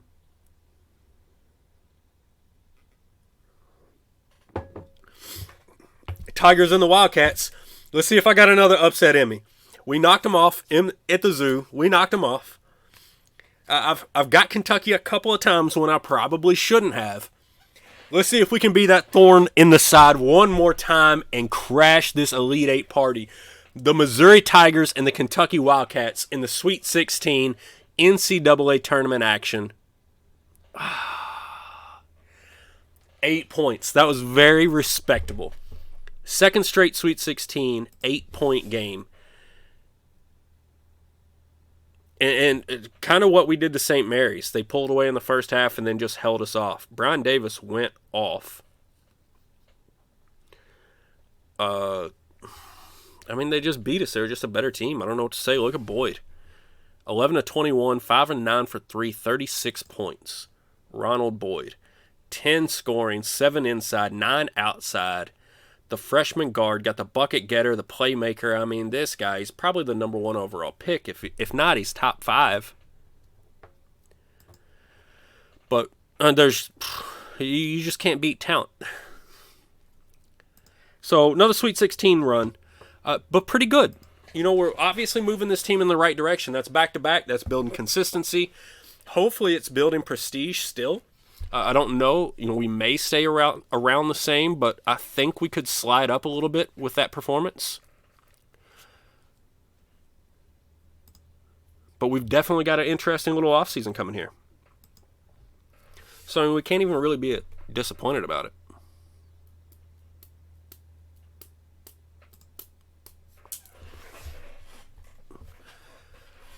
We need to check out this grid and see what it looked like in all the other regions. So in Buffalo, Arizona and Duke took out Arizona, the number 1 overall seed. Duke shut them down, beat them by 9, and then VCU over Providence, and VCU knocks out Duke. So VCU to the Final Four. In Minneapolis, Notre Dame takes out the 1 seed, and then the 7-seeded Mississippi State Wow, guys. Mississippi State into the Final Four. They take out Notre Dame. They knocked off Illinois. They knocked off Minnesota. They knocked off Notre Dame, and they're headed to the Final Four. So, AWash only 14 minutes. Was he in foul trouble? I didn't see that. Check out Tampa. We know what happened in Tampa. Look at this, though. Central Florida over Virginia. Iowa State over Charlotte. Charlotte beat Utah State in the first round. So, this bracket over here was the place to be. This was where it was all going down. Over here, it was straight chalk, and Kentucky took it. And then Iowa State, the 11 seed, knocked them out.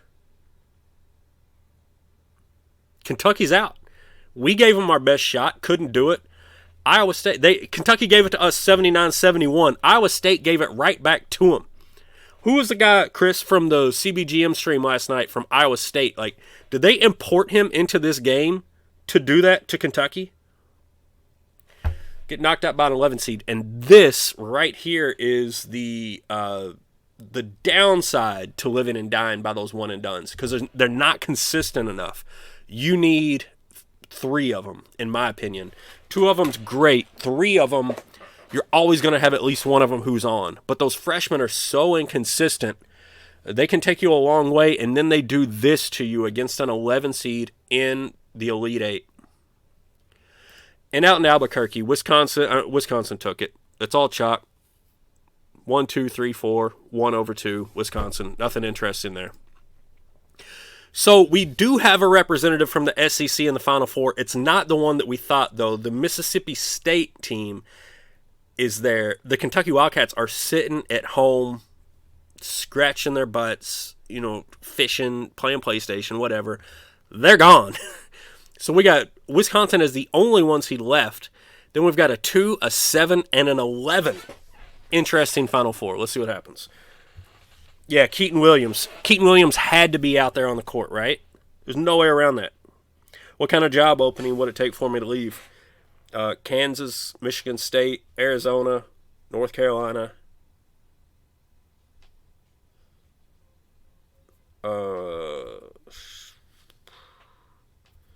That's probably it.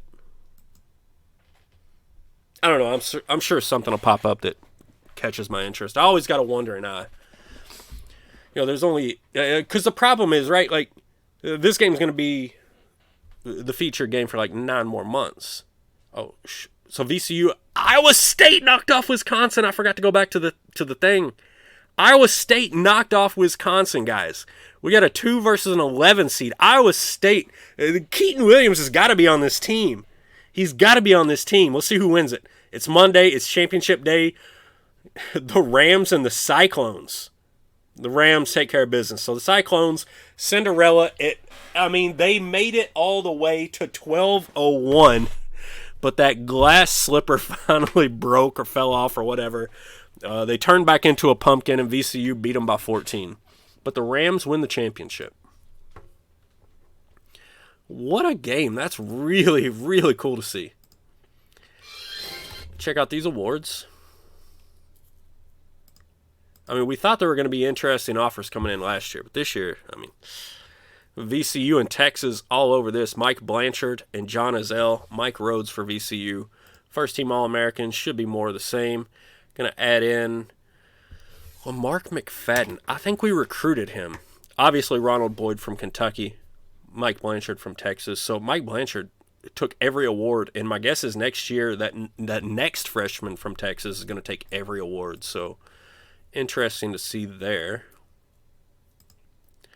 Let's check out the SEC. Second teamers. Bryce Windland, second team all SEC. Mr. Almost double-double. God. Not only was he not a double-digit rebounder, he couldn't get there in points either. Which I think is more of an indication of how deep our team was and how spread out, really. Like, we didn't have one guy that was the man. No first-team all-conference guys. Windland, actually the defensive player of the year. Ronald Boyd, all over it, player of the year, freshman of the year. And Jim Ingles from Georgia gets coach of the year. So there you go.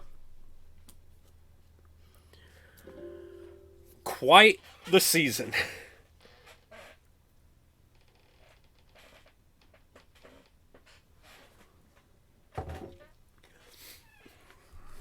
All right. So then, check out this season review. 66 to 68. So we're on the cusp of some giant leaps in prestige because of the recruits that we just keep on bringing in. Succeeded at every single goal that we had. And now it comes time for job hiring. That's the only way. And what I was saying earlier, like, we're still in April, right? It's not going to be a new DDS college basketball game come out until like another 9, 10 months. So like, we could build up Missouri. That's one thing that we could do. Or we could go do one of these dominant runs somewhere else. We got options, right? We got options, and we're about to see what our options are. So Chris is sitting over there getting nervous, wondering if he's going to have to redo some graphics. Let's see, what are the options? Who is looking for a coach?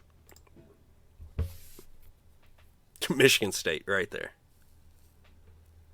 Man, is that hard to ignore.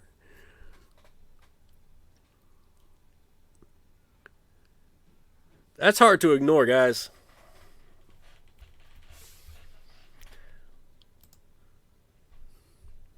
Their prestige isn't exceptionally higher than ours. But what's going to be so much higher is the budget. Like what they can do. They can recruit nationwide. I mean, you asked me what type of school it would take for me to leave, and I named, I think, 4 schools, and this was one of them.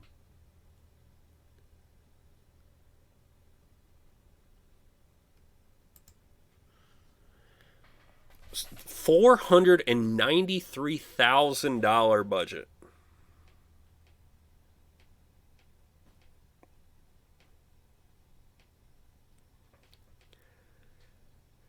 That's, I mean, you could double our budget and we still wouldn't be there.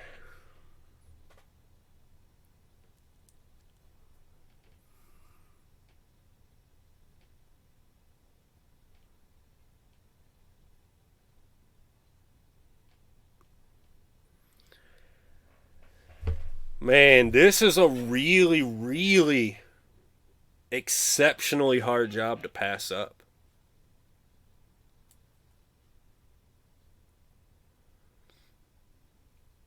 The main problem is if I take it over, like, I'm going to want to stream another entire season of it, like, I don't know, tonight. Yeah, leaving that recruiting class would be difficult. It's definitely set up in everything headed in the right direction at Missouri, for sure. Michigan State's just such a cool job. I mean, seriously, what I say? Michigan State, North Carolina, Kansas, Arizona.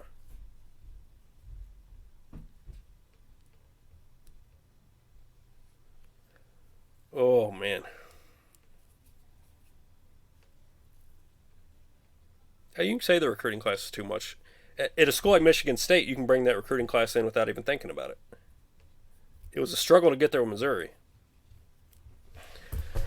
Oh, we gotta talk about this, Chad. I need opinions. Anybody that's in chat right now needs to throw their opinion in the ring.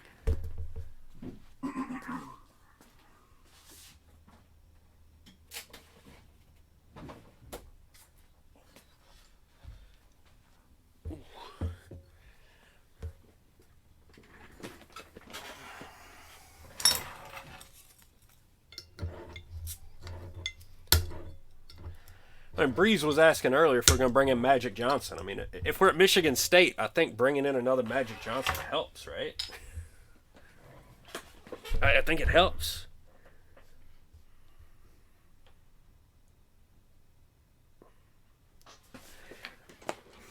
This is really tough. Doritos, you got it right, buddy. This is tough. It's a tough call. I mean, they've got the 2 national championships. If we take this school over, though, that's the end of the game. Like, we start blowing people out in about 2 or 3 streams, and it's just over. Now, Missouri's also moving close to that realm. I mean, we're up to 68 prestige. We don't have the budget to go nationwide. We don't have like the historical prestige, which is problematic. But it's just about what's more interesting to watch. Do we want to watch building Missouri into that team, or take over a team like this and just let loose? That's the question that we have. Because either way, within about 4 streams, we're competing for national championships. And it just stays that way until we're done.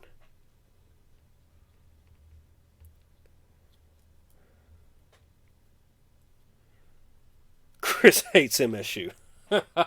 Why do you hate Michigan State? You hate Izzo? What's their team look like right now? I don't know if I'll actually be able to see what their team looks like.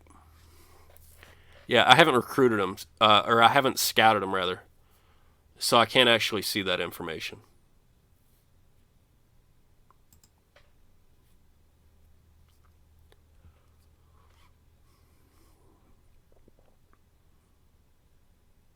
I mean, they had some decent stuff, but then they go 15-18. That's ugly.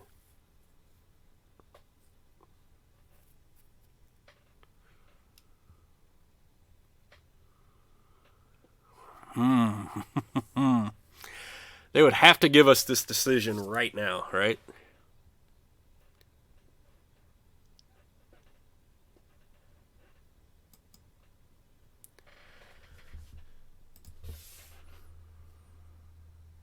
I don't know. It's such a good job. It's so hard to say no to that.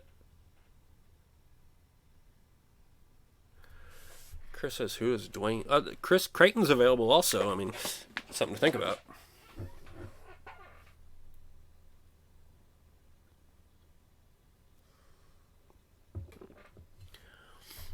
Rutgers, Towson. Take St. John's instead. Maybe some Washington State action over here.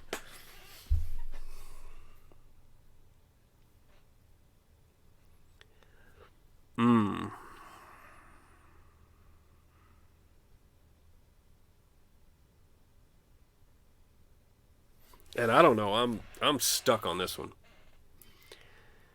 Let's see. What do we want to look at? We wanted to see who in the world that coach was.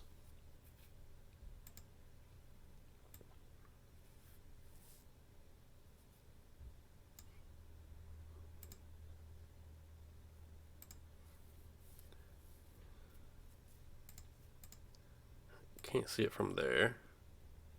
There we go. Dwayne Stevens coach history. So apparently, I mean, if he was their first assistant to begin with, he's probably a real life coach, and he's probably on their staff right now as an assistant.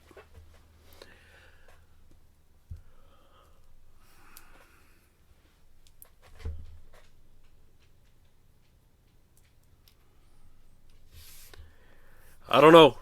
Any more votes out there? Any more votes? I need to go back and count it up, see who said what. Beardtown says go, go, go. Roofy's going for MSU. Doritos kind of enjoying the recruiting class. Beach Bear the same.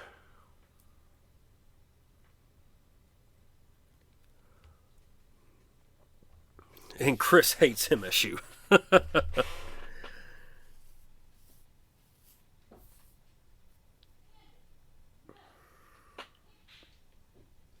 Murray State to Ohio to Indiana. Ohio or Ohio State?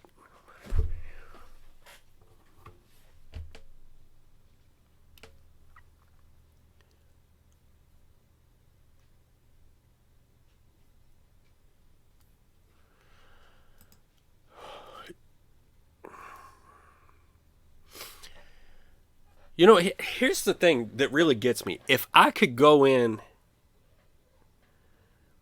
he must use a cheat code. Yeah, kind of. That's sort of the point.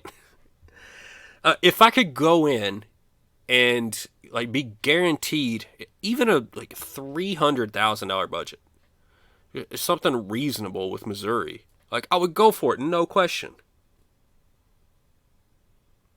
The budget is the big point. because that, like, you can't, 493, that has to be the highest in the game. Let's look around. Who else do we imagine would have serious budgets?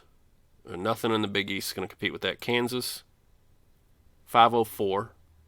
All right, so a little bit higher there.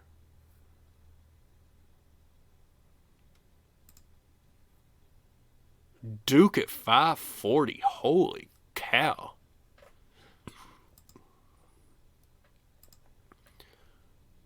$485 for North Carolina, so a little bit low there.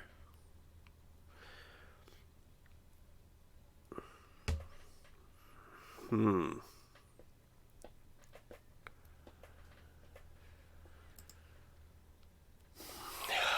man, it is such a tough call, right? We're 44 years old. Finally getting up there. Getting these Missouri Tigers on track.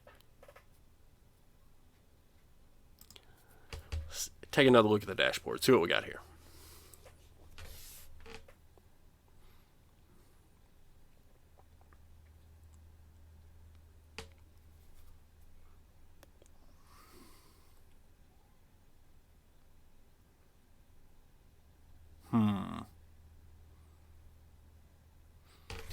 So Michigan State, once I get to a team like Michigan State, though, the thing is like, it's all just like 40-point wins.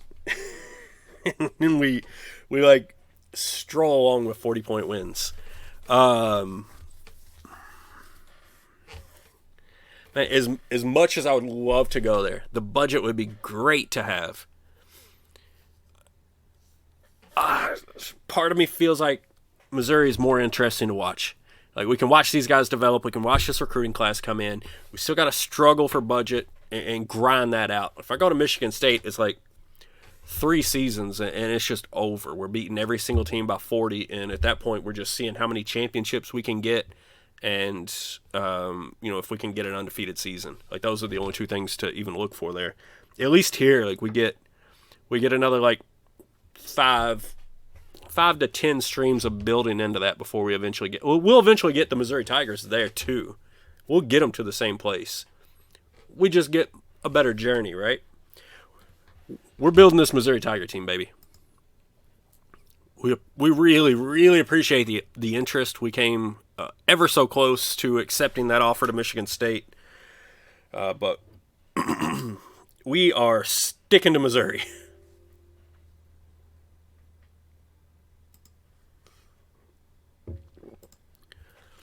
All right, so let's check out this staff, see what we got going on.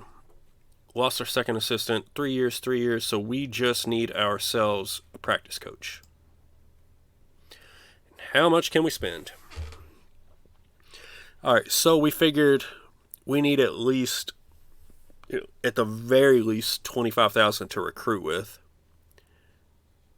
Another, call it 15 for camps is 40.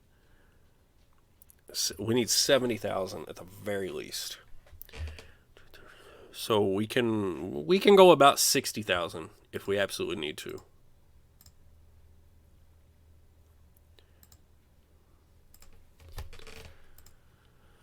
Mobley's a third assistant. We should be able to grab that guy. Is this one any cheaper or better? No, he's a first assistant. Let's grab Mobley. See if we can pay him 50. Whew.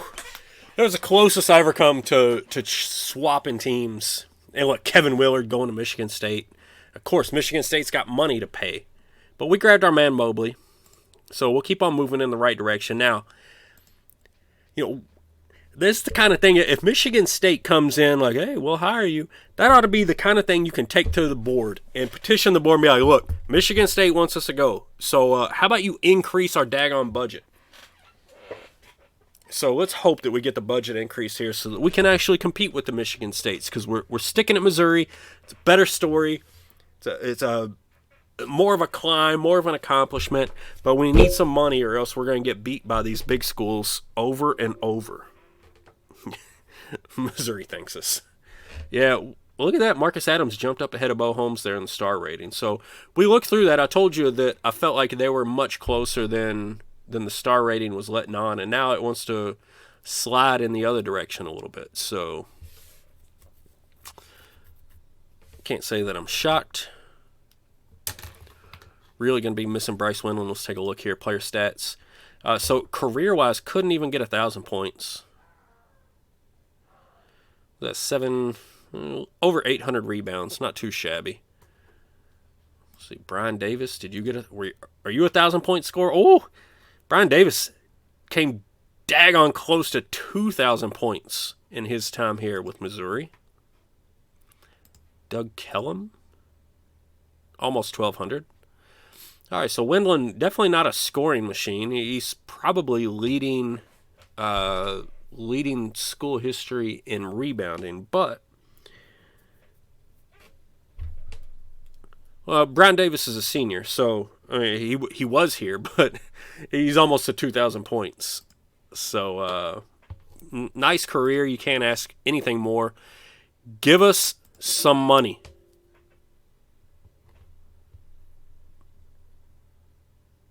We just passed up $500,000. Denied. And see, that's what pisses me off.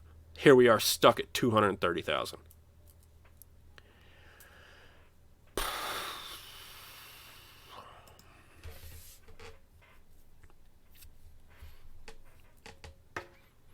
Like, we're trying to help you compete. You gotta give me the money to compete with. You just have to. I can't keep doing this in one region. I mean, I can keep doing it in one region, but it's still a pain.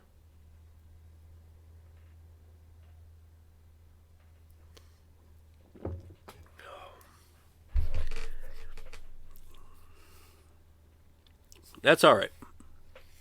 We'll take them out. Once we start winning national championships, maybe then they'll be like, oh, yeah, you can have $5 extra.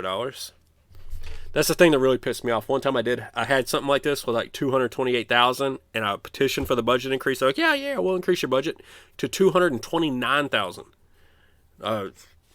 Ready to beat somebody. So, it's so rare that they increase the budget. But for it to be such a joke, be like, yeah, we'll increase it to $228,200. I would lose my mind.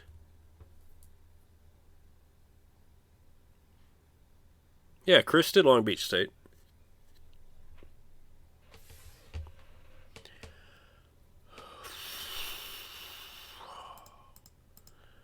If I knew for a fact they weren't going to increase my budget, I think I probably would have done Michigan State. Pisses me off. One scholarship open. They're saying that we had the 13th best class. I tend to think it was probably better than that. But still, we don't have the budget for anything but a premium Great Plains report, so we will roll with that.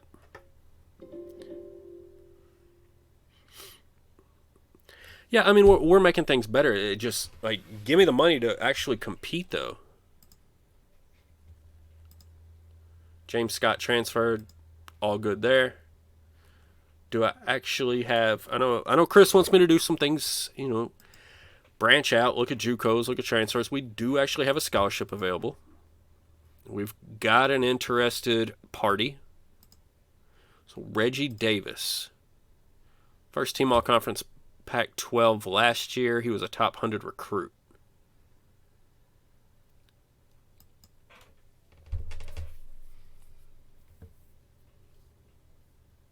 Player of the game 12 times, 28 points. He's a scorer, yeah.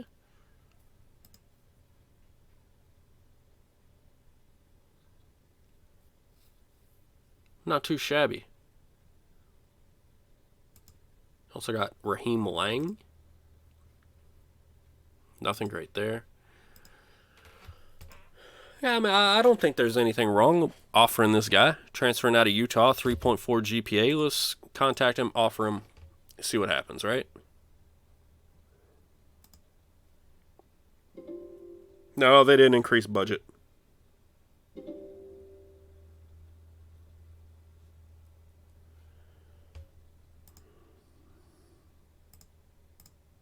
Hey, he's going to be transferring in. So that was our one transfer. Scholarship, we're going to have one scholarship available for next year. And we can check and see if maybe there's a cut that needs to be made.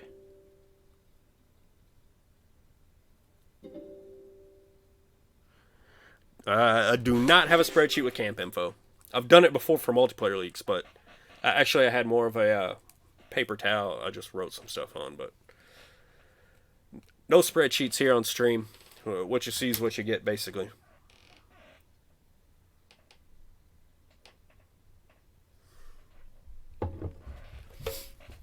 We can get this summer travel set up and then take a look at the team we got coming back and try to make some predictions for next time. You know, it's only Monday. I mean, like, I might be able to get away with another stream like Thursday or Friday. I think we can stream again sometime this week. What's AI suggest? Indy and Houston. And that's exactly what I would have chosen. So, good to go there.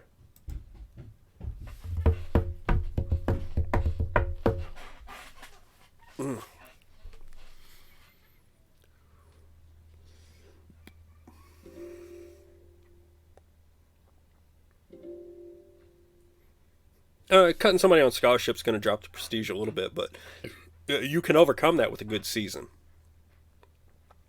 And we're getting to the point where good seasons are likely enough that we really don't have to worry too much about it.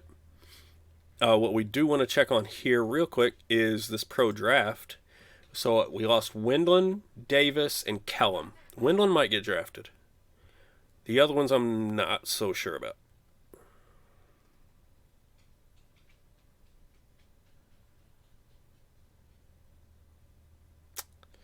Oh, Brian Davis. We've had two Mr. Irrelevants now, right? Magnum was a Mr. Irrelevant last time, wasn't he? So now we got Brian Davis as Mr. Irrelevant. Missouri, completely irrelevant when it comes to the draft. But that's not going to last too much longer. Now, even with the recruiting class that we just brought in, I don't know that we have a ton of extremely high draft picks. But they're coming real soon. We got round one results of the CBGM, guys. I got to check out this team and bail real quick because I know y'all got to get out there and update that multiplayer game. So let's see what we got. Even with the two point guards that we had last time, Eric Walker is still coming in higher ranked. Looking good for our recruiting so far. Reggie Davis, the transfer, looking pretty daggone good, although he's not going to be available this season. Take a look here at the small forwards. And, I mean, Awash, Tim Wayne, all kinds of talent over there. And then, I mean, we're going to be solid again. We're going to be very much in the vein of what we had last year. Walker looks like the best rated player coming in.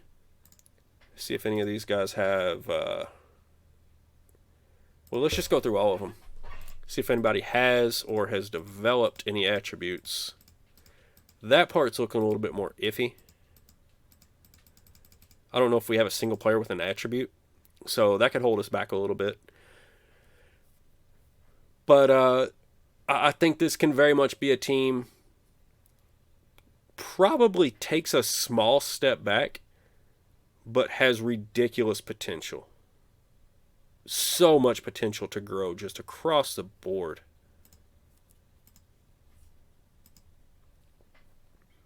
And very much could still make the tournament. Could be like, you know, one of those,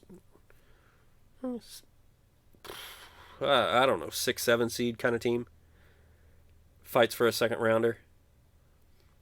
But then, like, look how young this whole team is.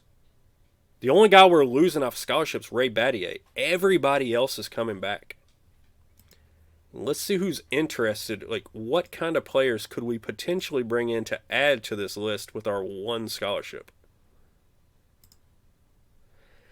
Pretty much anything in the world. Pretty much anything. Look, every single player in our region who will qualify has some amount of interest in our school. And that's exactly where we were trying to get. So all we got to do is maintain a little bit, start bringing in some of these folks, and this is going to get lit real quick. Can you take the Michigan State job still? You know, I'm 55% happy I stayed at Missouri. 45% should have gone to Michigan State. That would have been a. That would have been. I mean, that's a dream job, right? You can't get away from that. But anyway, we're set up, right? We're still setting up. We're still bringing in talent. This is still an extremely tough team across the board. I mean, the star ratings are all getting there. I don't like to base a team solely off of that. I'll just take a look at the roster here and take a look at what they can do scoring-wise first. So 8 and above is elite. We don't have any of that. But guys that are 7 at scoring are all over the place. We got 6 of them. That's extremely solid.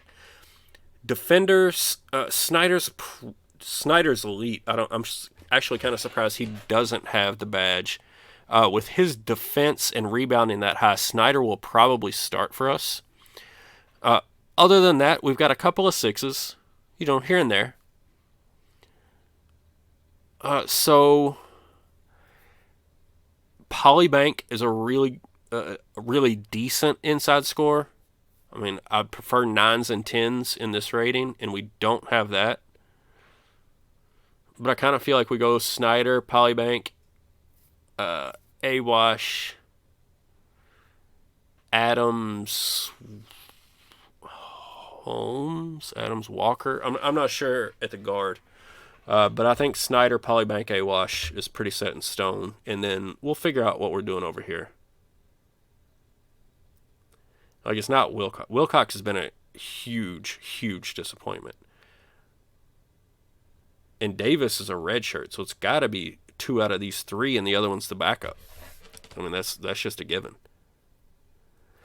Holmes has got the best handling out of all of them. Anyway, those 3 guys will definitely be our starting guards. And let's see if Playing Time wants to play. Doesn't care. All right, so nobody wants starter minutes or anything. We'll continue to think about this. I mean, Holmes has got the handling. Adams has got the defense, and maybe Walker is the 3rd man in that rotation. But I don't know. That's just preliminary. Let me save it before something stupid happens. Let me get out of here, guys. I got to get it saved. We've got our players set up. We've got recruiting set up. We only need 1 scholarship, so we're probably just going like absolute best available, preferably on a big man. And it's time. Everybody in here should already be in the CBGM, so go upload it, see what your team did, check it out.